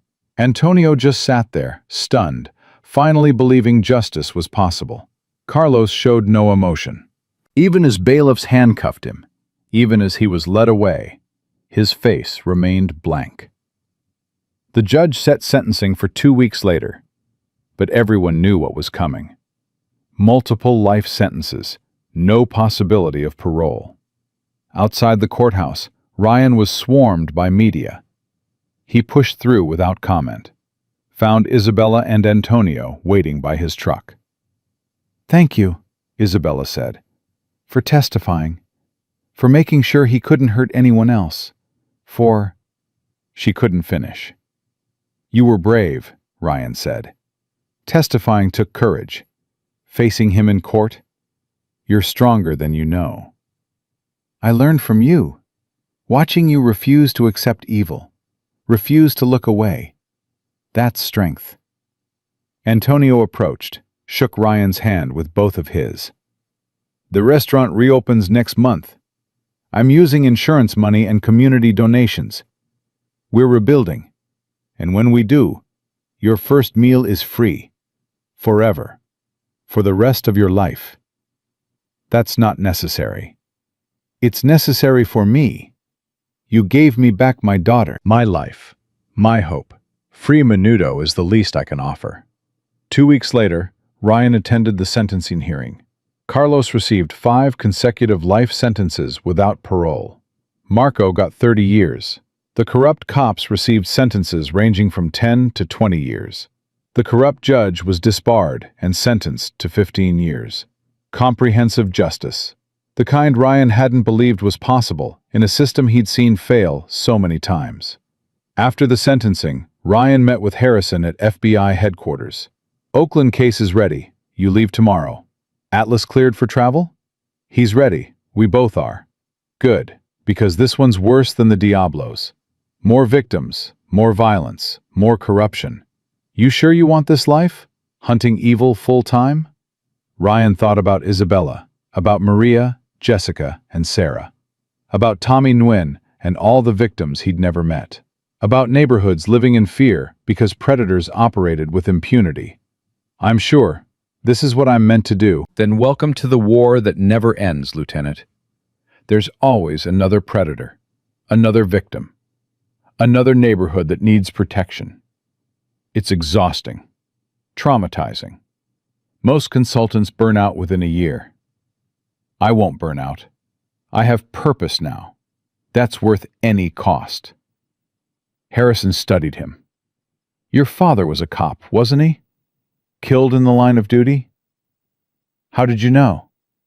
"I did my research. Your father, Officer David Cross, shot during a domestic violence call when you were 16. That's why you joined the military, why you became a SEAL, why you can't walk away from people who need help. You're trying to honor his memory." Ryan felt his chest tighten. "Is that wrong?" "It's human. But Ryan," Harrison's voice softened, "your father wouldn't want you to destroy yourself trying to save everyone. He'd want you to live, to heal, to find balance. I'll find balance after there are no more victims waiting for help. That day never comes. Then I'll keep fighting until it does." Harrison sighed, handed him a file. "Oakland, the Black Dragons. 57 active members, 6 businesses burned, 4 people dead, 2 women missing. Local PD is overwhelmed. FBI is spread thin. You're our best option, maybe our only option." Ryan took the file. "I'll stop them, same way I stopped the Diablos." "Be careful. The Dragons learn from Carlos's mistakes. They're more cautious, more violent, more willing to kill cops." "Then they haven't met someone like me yet." "That's what I'm counting on." That evening, Ryan visited Atlas at their apartment. The dog was healing well, already back to his energetic self. Ryan knelt beside him, scratched behind his ears. "One more fight, boy. Then maybe we rest. Maybe we find that balance Harrison talks about. Atlas's tail wagged. He didn't care about balance, didn't care about rest. He cared about being with Ryan, about having purpose, about protecting people who needed protection. They were the same that way. Broken warriors who'd found meaning in service. Ryan's phone rang. Unknown number. He answered cautiously. Lieutenant Cross? This is David Kim. You don't know me, but you saved my niece, Sarah Kim, one of the women trafficked by the Diablos. I wanted to thank you, and... The voice broke. And ask if you'd attend her wedding next month. She's marrying her college sweetheart. He waited for her, believed she'd come home. Because of you, she did. Ryan felt emotions surge. I'd be honored to attend. She wants you to walk her down the aisle. Her father, he died of a heart attack while she was missing. The stress killed him. But you gave her back her life, her future. She wants you there, representing the father who couldn't be. I don't know if I'm the right person. You're exactly the right person. You're the man who refused to let evil win. That's what her father would have done if he could. So please, say yes. Yes, I'll be there. After hanging up, Ryan sat with that weight. Sarah's father had died from the stress of her disappearance. One more victim Ryan couldn't save. One more name to add to the list of people destroyed by the Diablo's evil. But Sarah lived, and she was getting married, and she wanted Ryan there to represent hope and protection and the refusal to surrender to darkness. That meant something. Meant his survival had purpose beyond violence. Meant he could be present for joy, not just tragedy. Another call. This time, Chen. Ryan, I need to tell you something. About Carlos. What about him? He was attacked in prison this morning. Stabbed 17 times. He's in critical condition. Might not survive. Ryan felt conflicting emotions. Relief that Carlos might die. Guilt for feeling that relief. Anger that prison violence might rob victims of watching Carlos suffer through decades of imprisonment. Who attacked him? Gang member with connections to the Black Dragons. Oakland crew. Apparently, Carlos owed them money. They sent a message. The Black Dragons. The case I'm being deployed to next. Yeah, Harrison's briefing you tomorrow. But Ryan, be careful. These people kill cops. Kill FBI agents. They're more dangerous than the Diablos. Then it's good I'm more dangerous than any of them. That's not confidence. That's ego. And ego gets people killed. I know. My SEAL instructors drilled that into me. Ego is the enemy. I'll be careful. Promise me. Promise me you'll come back alive from Oakland. I promise I'll try. That's all I can offer. The next morning, Ryan and Atlas drove north toward Oakland. 6 hours on the highway. 6 hours to mentally prepare for another fight, another criminal organization, another group of victims who needed saving. His phone buzzed constantly. Messages from Isabella, from Antonio, from Maria, Jessica, and Sarah. All thanking him. All expressing gratitude that felt heavier than any medal he'd received in the military. One message stood out. From Maria Chen. I'm going back to school. Psychology degree. I want to help other trafficking survivors heal. Want to be for them what you were for me. Someone who refuses to accept that victims are broken forever. Thank you for showing me I could be strong again. Ryan saved that message. Read it whenever doubt crept in. Whenever he wondered if this work was worth the cost. It was worth it. Every broken rib. Every nightmare. Every risk. Because people like Maria were transforming from victims into advocates. Because neighborhoods were healing. Because predators were learning that evil had consequences. That was worth fighting for, worth bleeding for, worth living for. Atlas lifted his head, looked at Ryan, then settled back to sleep. Trusting, loyal, ready for whatever came next.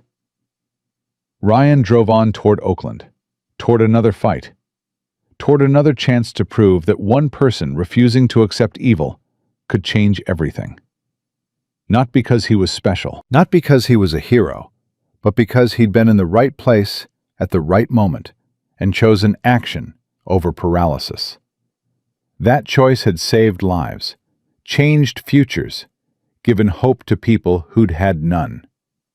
And Ryan Cross, 30 years old, medically retired SEAL, FBI consultant, protector of the broken, was ready to make that choice, again and again and again, until every predator was caged, until every victim had justice, until every neighborhood could breathe free. That was his mission, his purpose, his life, and he was just getting started. Because the war against evil never ended, but neither did warriors who refused to quit. The highway stretched ahead. Oakland waited. The Black Dragons had no idea what was coming for them. But they'd learn. The same way the Diablos learned. The same way every criminal organization would learn. When they made the mistake of terrorizing neighborhoods, Ryan was sworn to protect. That lesson was simple. Evil might be powerful, but courage is stronger. Violence might be effective, but justice is more effective. Predators might be numerous, but protectors are relentless. And Ryan Cross was the most relentless protector any of them would ever face. The sun was setting as they approached Oakland. A new city, a new battle, a new opportunity to prove that good people existed, that heroes were real, that refusing to look away from suffering was its own form of warfare. Atlas woke up, sensing they were close. Ready. Always ready. "Let's go to work, boy," Ryan said quietly. And together, warrior and dog, protector and partner, survivor and savior, they drove into Oakland to begin the next chapter of their mission. Because evil never rested. Neither did they. And that's how wars were won, not with single victories, but with the relentless refusal to quit, the stubborn insistence on showing up, the simple, profound decision to keep fighting until everyone who needed protection got it. That was Ryan Cross's promise. To Isabella, to Maria, Jessica, and Sarah, to Tommy Nguyen's memory, to his father's legacy, and to himself, the broken SEAL who'd found purpose by refusing to let evil win. One city at a time, one victim at a time, one predator at a time, until the job was done, until justice was more than a word, until every neighborhood was free. That was his life now, and he embraced it completely, because some missions were worth fighting forever, and protecting the innocent was the most important mission of all. The Oakland case took 3 months. 3 months of surveillance, intelligence gathering, building relationships with terrified business owners who'd been paying protection for years. The Black Dragons were smarter than the Diablos, more disciplined, more willing to kill anyone who cooperated with law enforcement. Ryan operated the same way he had in San Diego, visible, present, refusing to let fear control neighborhoods that deserved better. Atlas at his side, both of them becoming fixtures in the community. The break came from an unexpected source. A 12-year-old girl named Lisa Tran, whose mother owned a Vietnamese restaurant the Dragons were extorting. Lisa approached Ryan outside her mother's shop, small hands trembling but voice steady. Are you the man who saved those women in San Diego? The seal with the dog? That's me. Can you save my mom? The dragons, they hurt her. She won't call police. She's too scared. But I'm not scared. Not anymore. Ryan knelt to her level. What happened to your mom? She couldn't pay this month. Business was slow. They beat her. Broke her arm. Said next time they'd break more than her arm. Lisa's eyes filled with tears, but she didn't cry. I want them gone. I want my mom safe. Can you do that? Yes, but I need your help. I need information about the dragons. When they collect, where they meet, who's in charge. Can you get me that? I've been watching them for months, writing everything down. Dates, times, faces. I knew someday someone would care enough to stop them. You're that person. Lisa pulled out a notebook. 50 pages of observations, patterns, details a 12-year-old shouldn't have needed to track. But she'd track them anyway, because no one else would. This is incredible, Ryan said, reading her notes. This is exactly what I need. You're brave, Lisa. Braver than most adults. I learned from you.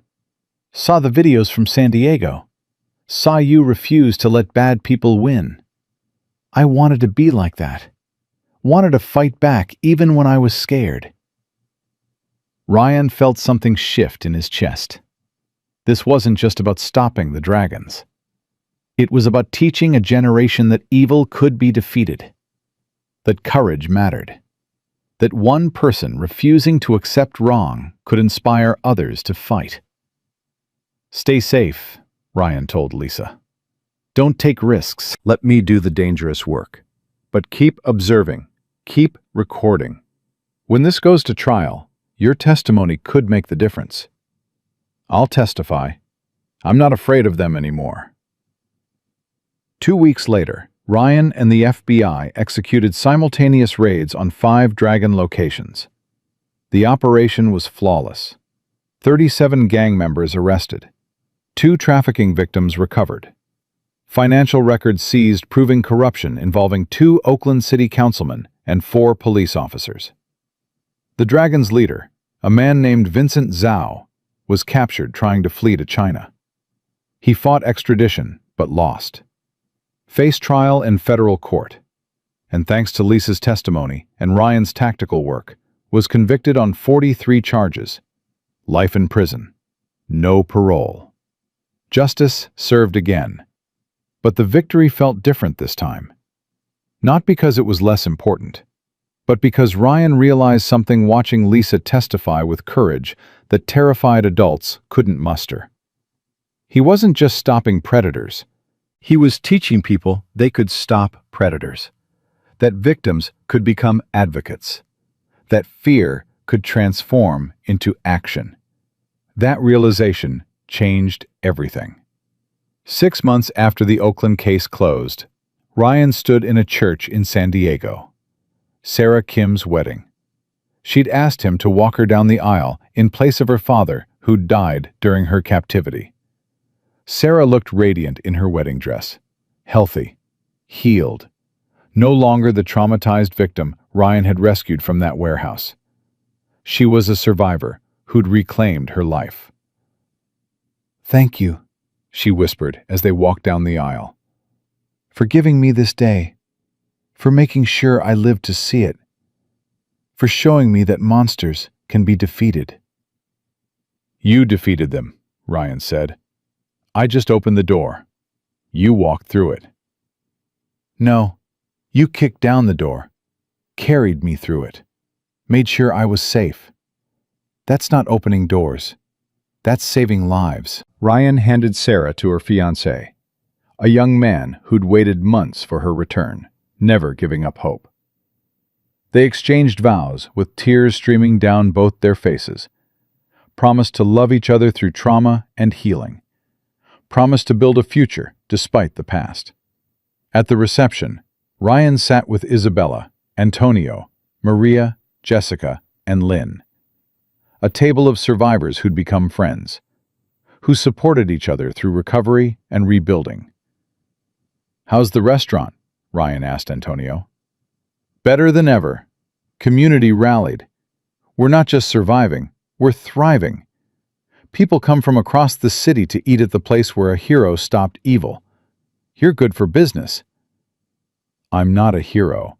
"Yes, you are," Isabella interrupted. "You're exactly what a hero is. Someone who sees suffering and refuses to accept it.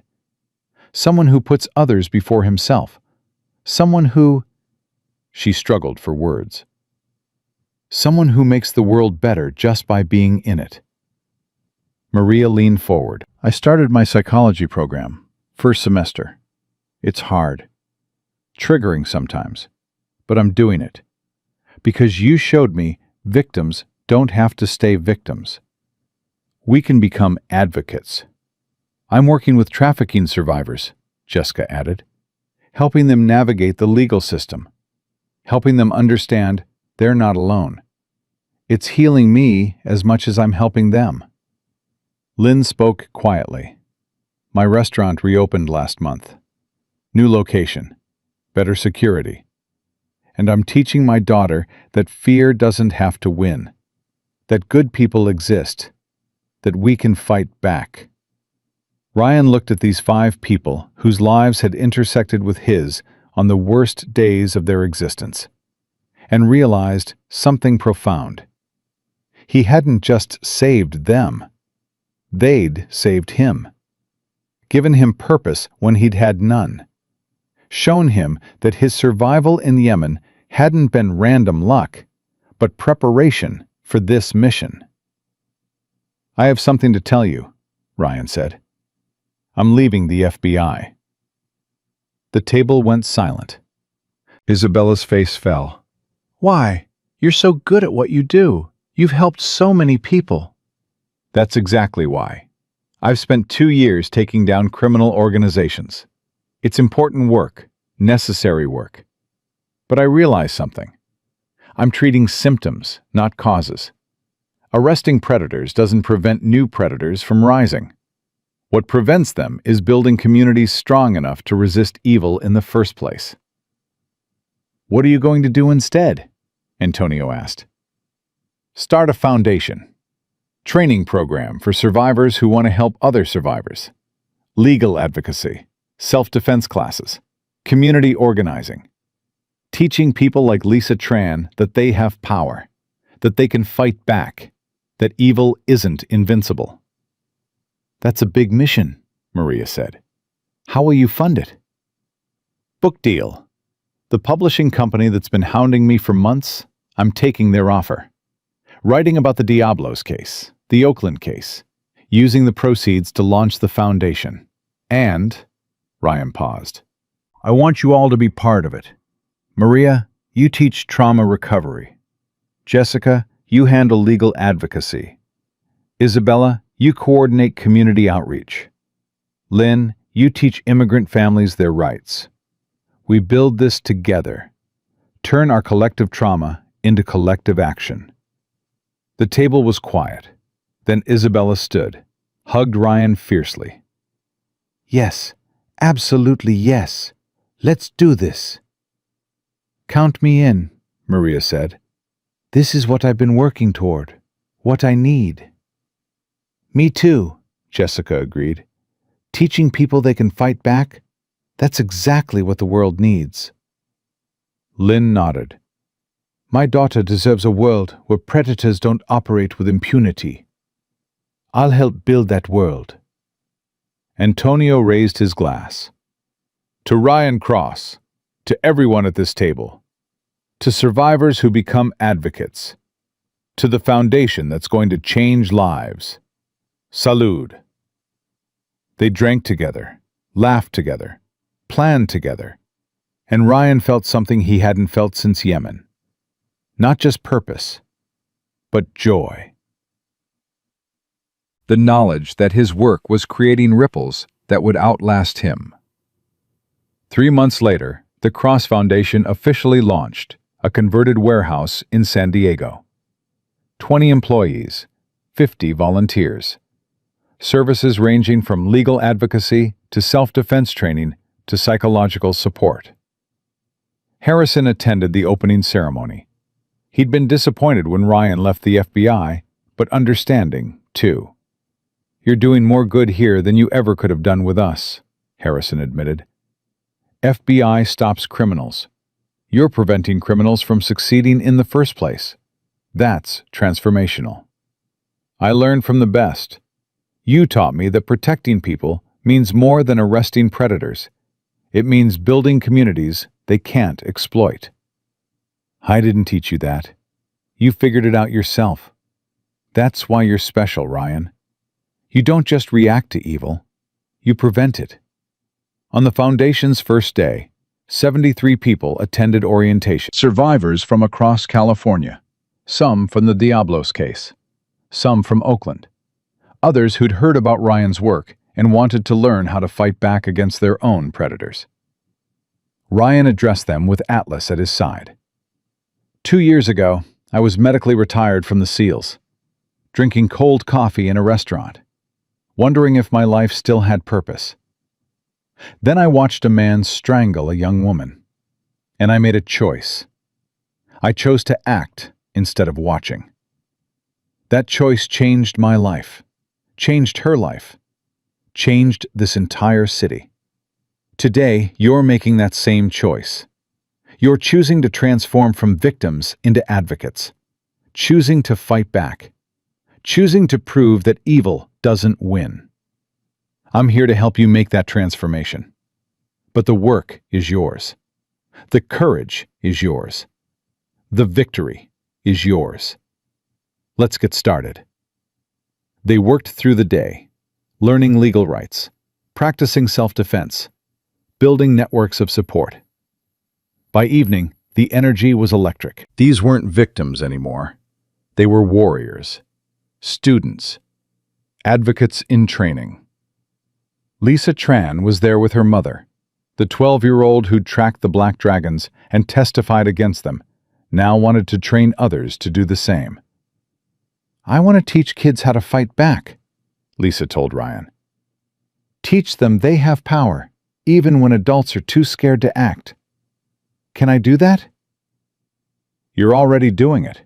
By being here. By refusing to accept evil. By showing courage. You're teaching everyone in this room what's possible." Over the next year, the foundation grew, expanded to Oakland, then Los Angeles, then Sacramento. Each location staffed by survivors who'd completed the training program. Each location a beacon of hope in neighborhoods that had known only fear. The book, published 9 months after the foundation launched. Refusing to Look Away, a Navy SEAL's war against evil at home. It hit the New York Times bestseller list within a week. Stayed there for 6 months. Proceeds funded expansion to 15 cities. Ryan did interviews, spoke at conferences, testified before Congress about organized crime and community resilience. Became a national voice for victim advocacy. But what mattered most wasn't the fame or recognition. It was the letters, hundreds of them, from people who'd read the book and found courage to report abuse, to testify against criminals, to refuse to be victims. One letter stood out, from a woman in Chicago named Patricia Moore. "I was being extorted by a gang. Paid them $3,000 a month for protection. Read your book. Realized I didn't have to accept it. Reported them to police. Testified. They're in prison now. My business is free. My family is safe. Thank you for showing me that one person refusing to accept evil can change everything." Ryan saved that letter. Read it whenever doubt crept in. Whenever he wondered if this work was sustainable. Whenever the nightmares from Yemen returned and made him question whether he was helping or just reliving trauma. 2 years after leaving the FBI, Ryan stood on a stage at the Foundation's annual gala. 2,000 people in attendance, donors, survivors, community leaders, law enforcement. The Foundation had grown beyond anything he'd imagined. Isabella introduced him. She was finishing her medical degree now, working with trafficking survivors, embodying the transformation the Foundation preached. 2 years ago, a stranger saved my life, refused to watch me die, refused to accept that evil was more powerful than courage. That stranger became my friend, my mentor, my inspiration. Today, his foundation has helped 4,700 survivors transform into advocates, has trained 12,000 people in legal rights and self-defense, has contributed to the arrest and conviction of 87 organized crime figures across 8 states. This isn't just a foundation. It's a movement, and it started with one man who refused to look away. Ladies and gentlemen, Lieutenant Commander Ryan Cross. Ryan walked on stage to thunderous applause. Atlas walked beside him, graying now at 7 years old, but still strong, still loyal, still ready to protect. "Thank you," Ryan said when the applause died down. "But I'm not the hero of this story. You are. Every survivor in this room who chose recovery over victimhood. Every community member who reported crimes instead of staying silent. Every person who looked at evil and refused to accept it. You're the heroes. I just provided the training." He spoke for 20 minutes about the Foundation's work, the expansion, the future. But what resonated most was his closing. 3 years ago, I was a broken seal, wondering if my life had meaning. Then Marco Delgado put his hands around Isabella Martinez's throat. And I had to choose. Watch her die, or act. I chose to act. That choice saved her life, but it also saved mine. Because I learned that purpose isn't something you find, it's something you choose. I chose to protect people who couldn't protect themselves, and that choice gave me a reason to keep living, to keep fighting, to keep refusing to accept that evil is more powerful than good. Today, I'm asking each of you to make that same choice. Choose to act when you see suffering. Choose to fight when you encounter evil. Choose to be the person who refuses to look away. Because one person choosing courage can change everything. One person refusing to accept wrong can transform communities. One person standing up when everyone else sits down can shift the balance from evil to good.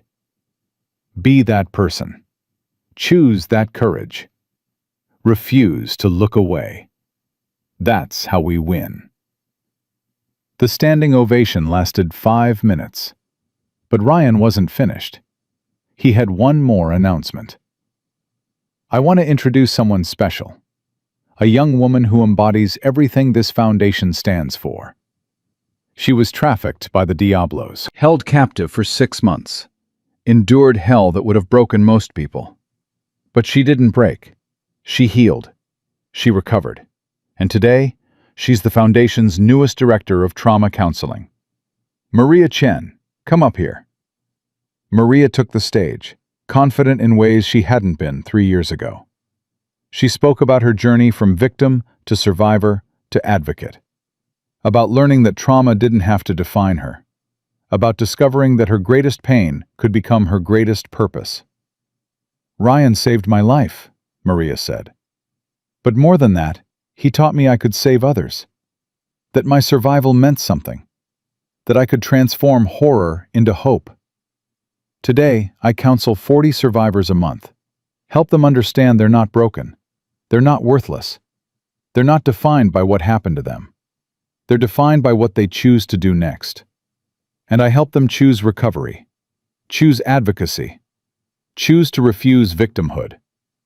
That's Ryan's legacy.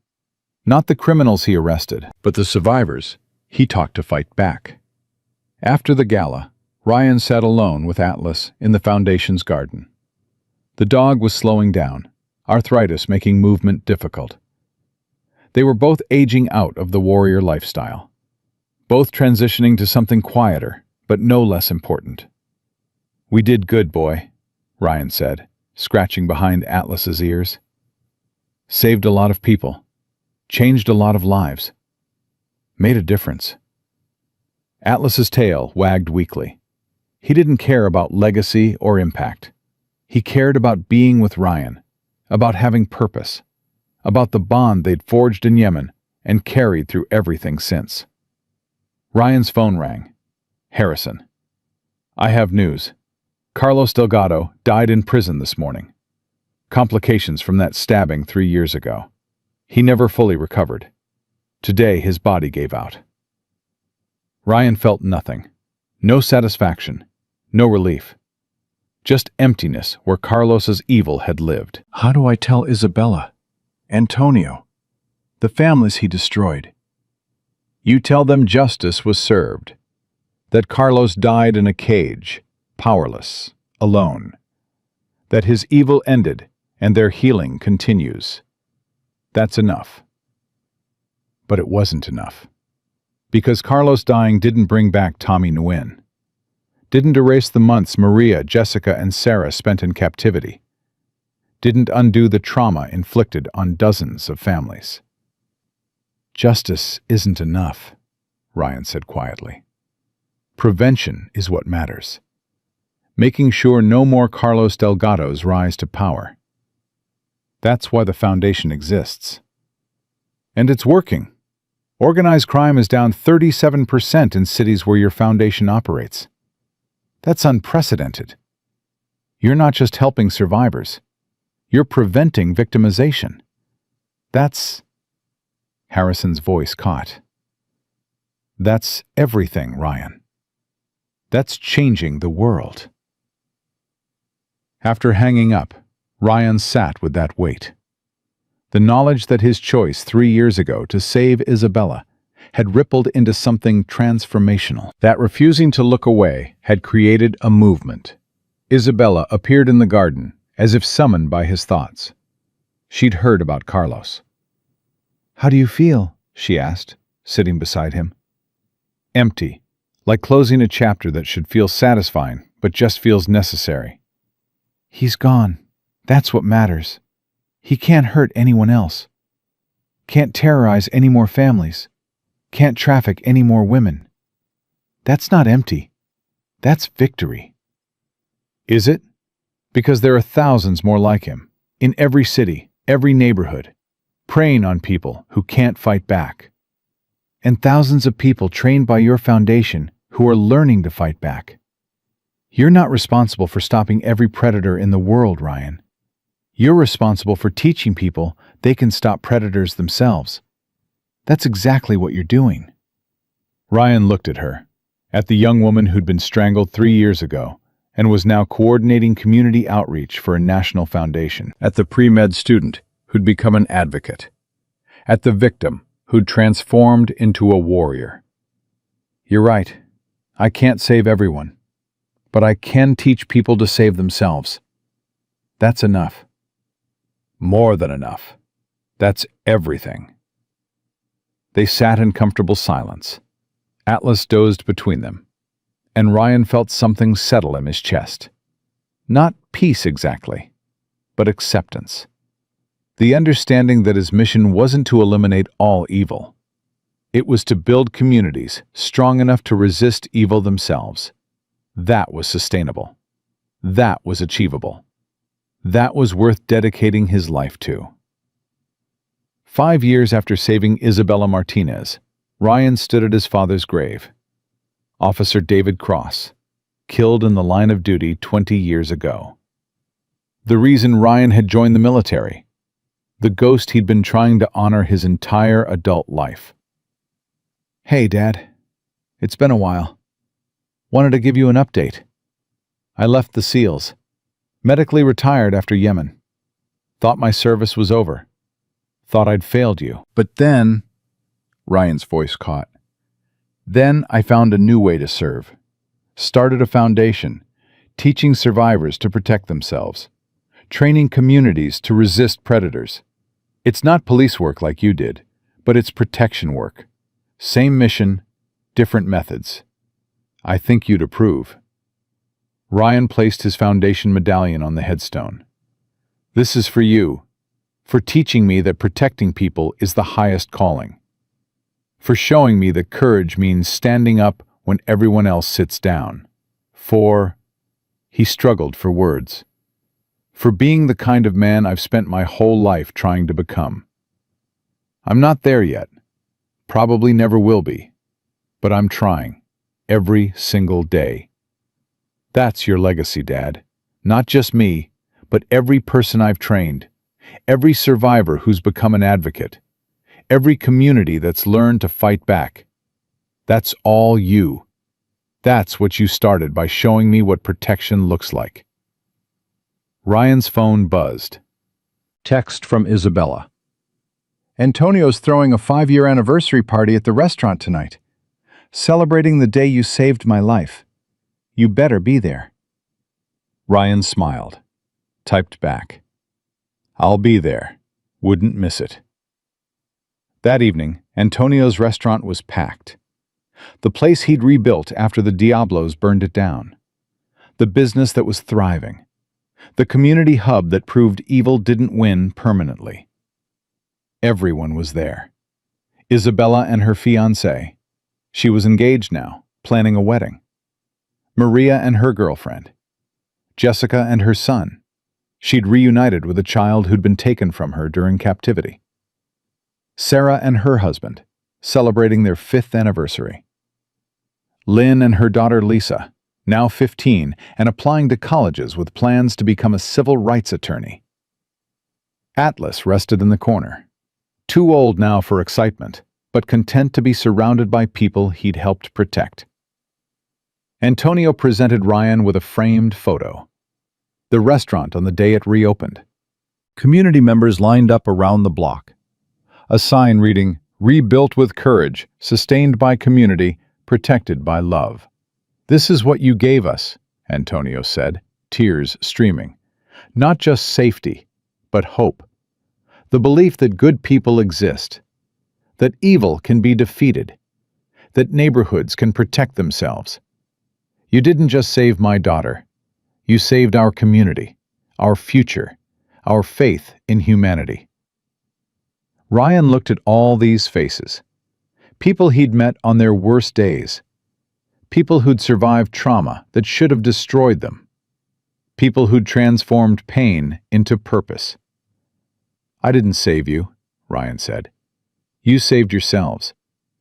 I just showed you it was possible. Everything after that, the healing, the recovery, the advocacy, that was your choice, your courage, your refusal to let evil define you. I'm honored to have been part of your journey, but the credit is yours." Isabella hugged him. "Thank you for everything, for saving my life, for teaching me to fight back, for showing me that one person refusing to accept evil can change the world. You're my hero. You'll always be my hero. Then be someone else's hero. Teach others what I taught you. Pass it forward. That's how we win. Not by one person saving everyone, but by everyone learning to save each other." As the party continued, Ryan stepped outside with Atlas. The dog was moving slowly now, his body giving out after years of service. They'd been together 9 years, through Yemen, through retirement, through the Diablos, through everything. "You did good, boy," Ryan said quietly. "Saved my life more times than I can count. Saved other people's lives, too. You're the best partner I've ever had. The best friend. The best—" His voice broke. "The best everything." Atlas licked his hand, tail wagging weakly. Content. Ready to rest. Ready to finally be done fighting. A week later, Atlas passed away peacefully in his sleep. 9 years old. A warrior who'd given everything to protect his partner and others. Ryan buried him with military honors, a flag ceremony, a rifle salute, a memorial attended by everyone whose lives Atlas had touched. Isabella spoke at the service. Atlas wasn't just Ryan's dog. He was our guardian, our protector, the embodiment of loyalty and courage. He stood between us and evil, between fear and safety, between death and life. We owe him everything, and we honor him by continuing his mission, by protecting each other, by refusing to let evil win. That's Atlas's legacy. That's what he died protecting, and it's what we'll live protecting. Ryan didn't speak at the service, couldn't. The grief was too fresh, too raw. He'd lost partners before, in Yemen, in combat, in wars that took more than they gave. But Atlas was different. Atlas had been there through everything. The IED, the retirement, the transition to civilian life, the mission to protect communities. Losing Atlas felt like losing purpose, like losing the reason he'd kept fighting after Yemen. But that evening, sitting alone in the Foundation's garden, Ryan received a message from Lisa Tran, the 15-year-old who'd tracked the Black Dragons, who'd testified with courage, who'd been inspired by Ryan's refusal to accept evil.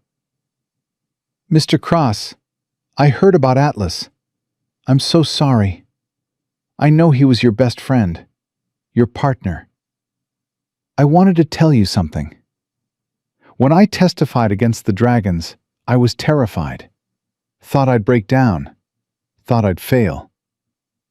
But then I remembered you and Atlas, how you faced danger together, how you protected each other, how you refused to quit even when quitting made sense.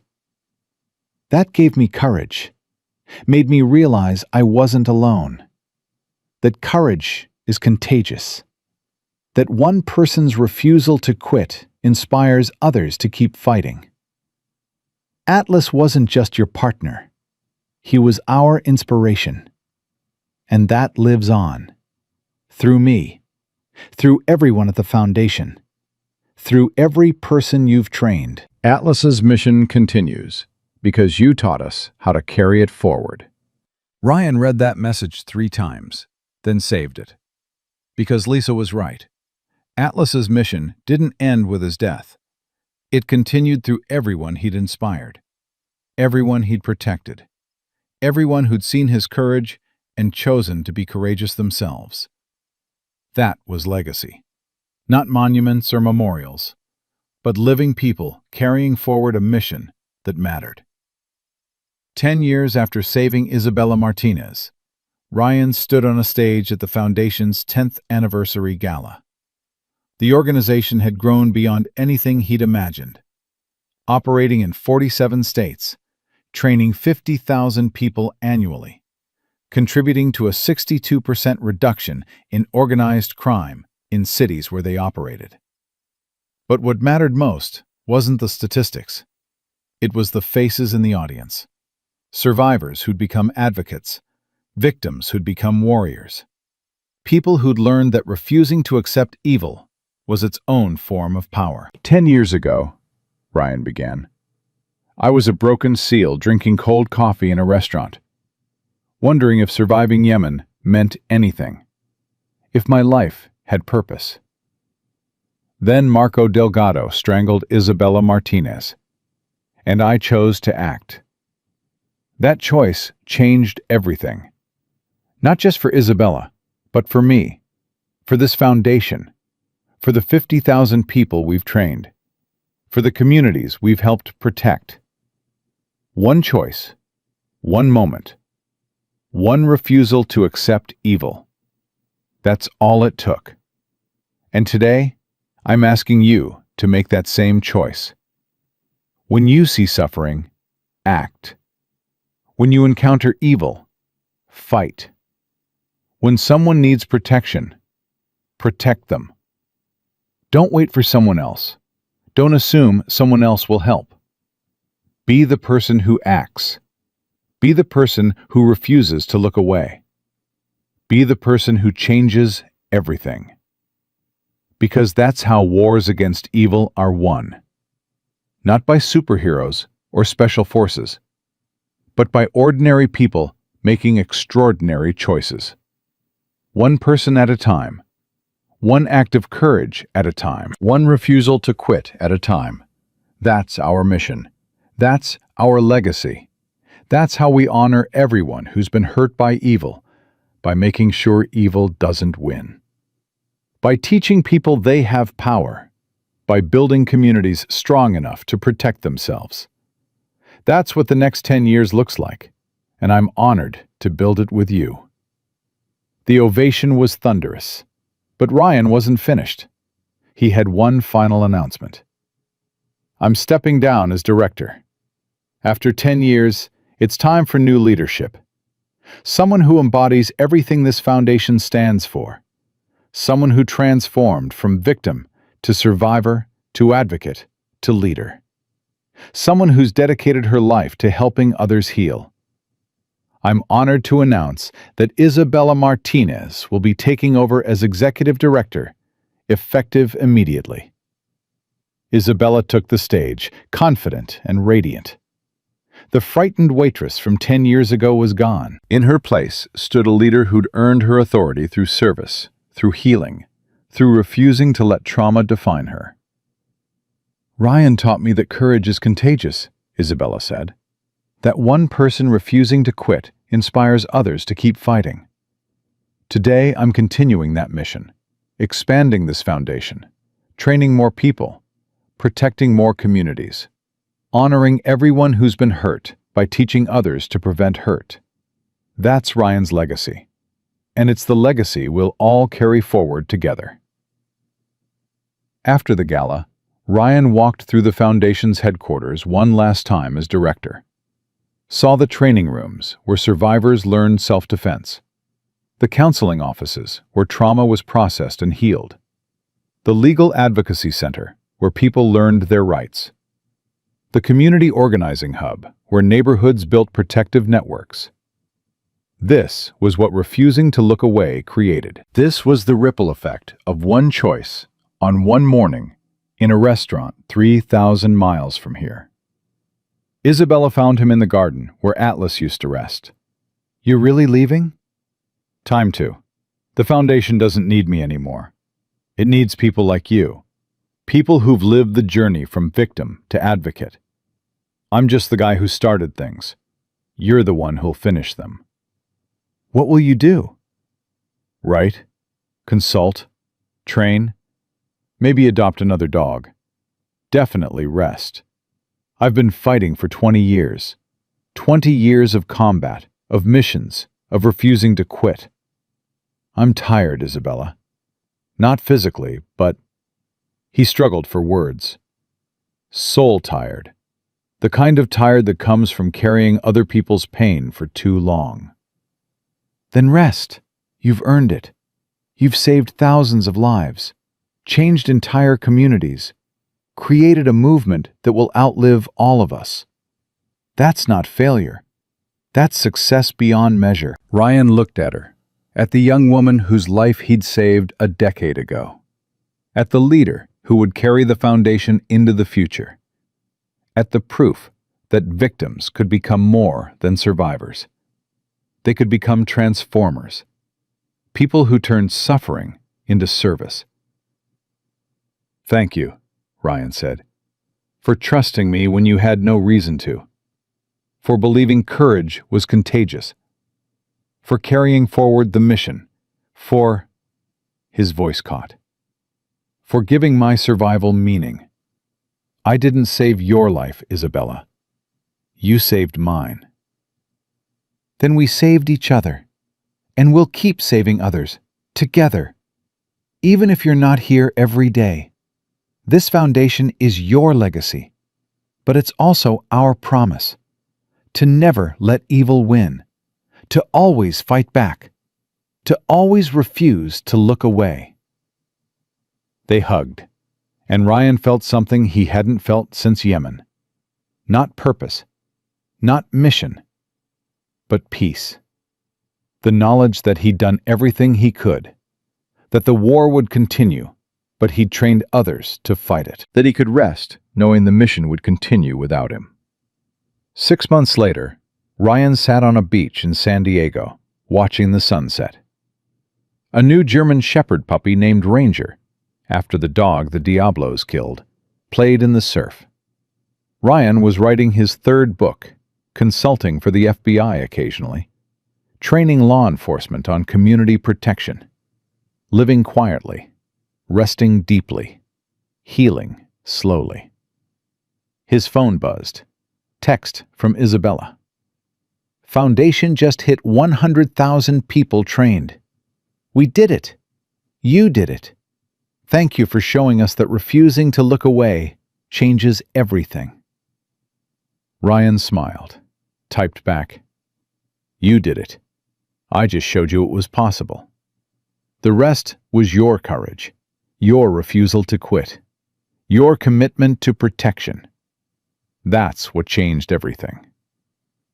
Ranger ran to him, dropped a tennis ball at his feet, tail wagging, eyes bright, ready to play, ready to bond, ready to become the partner Atlas had been. Ryan threw the ball, watched Ranger chase it, and thought about the last decade. About Isabella strangled in a restaurant. About Atlas dragging him through a warehouse. About communities learning to protect themselves. About victims becoming advocates. About evil losing because ordinary people refused to let it win. That was his legacy. Not the criminals he'd arrested. Not the operations he'd led. Not the battles he'd won. But the people he'd taught to fight their own battles. The communities he'd taught to protect themselves. The movement he'd started by refusing to accept that evil was stronger than courage. The sun set over the Pacific. Ranger returned with the ball, and Ryan Cross, 40 years old, retired SEAL, former FBI consultant, founder of a movement that had trained 100,000 people to refuse victimhood, felt something profound. Not happiness exactly, but contentment. The knowledge that his survival in Yemen had meant something. That his choice to save Isabella had rippled into transformation. That refusing to look away from suffering had created a legacy worth living. That was enough. More than enough. That was everything. Because some missions don't end when the fighting stops. Some missions continue through the people you inspire, the communities you protect, the courage you teach others to embody. And Ryan Cross's mission, to prove that one person refusing to accept evil could change the world, would continue long after he was gone. Through Isabella's leadership, through the Foundation's work, through 100,000 people who'd learned that courage was contagious, that protection was a choice, and that evil only won when good people did nothing. Ryan had spent a decade teaching people to do something, to act, to fight, to refuse to look away. And that lesson had transformed more lives than any battle he'd fought, any enemy he'd defeated, any war he'd won. Because the greatest victory wasn't defeating evil. It was teaching others they could defeat evil themselves. And Ryan Cross had taught that lesson to 100,000 people who would teach it to 100,000 more.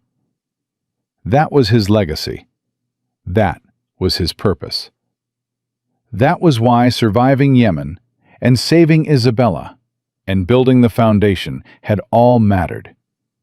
Not because he was special, but because he'd refused to accept that one person couldn't make a difference.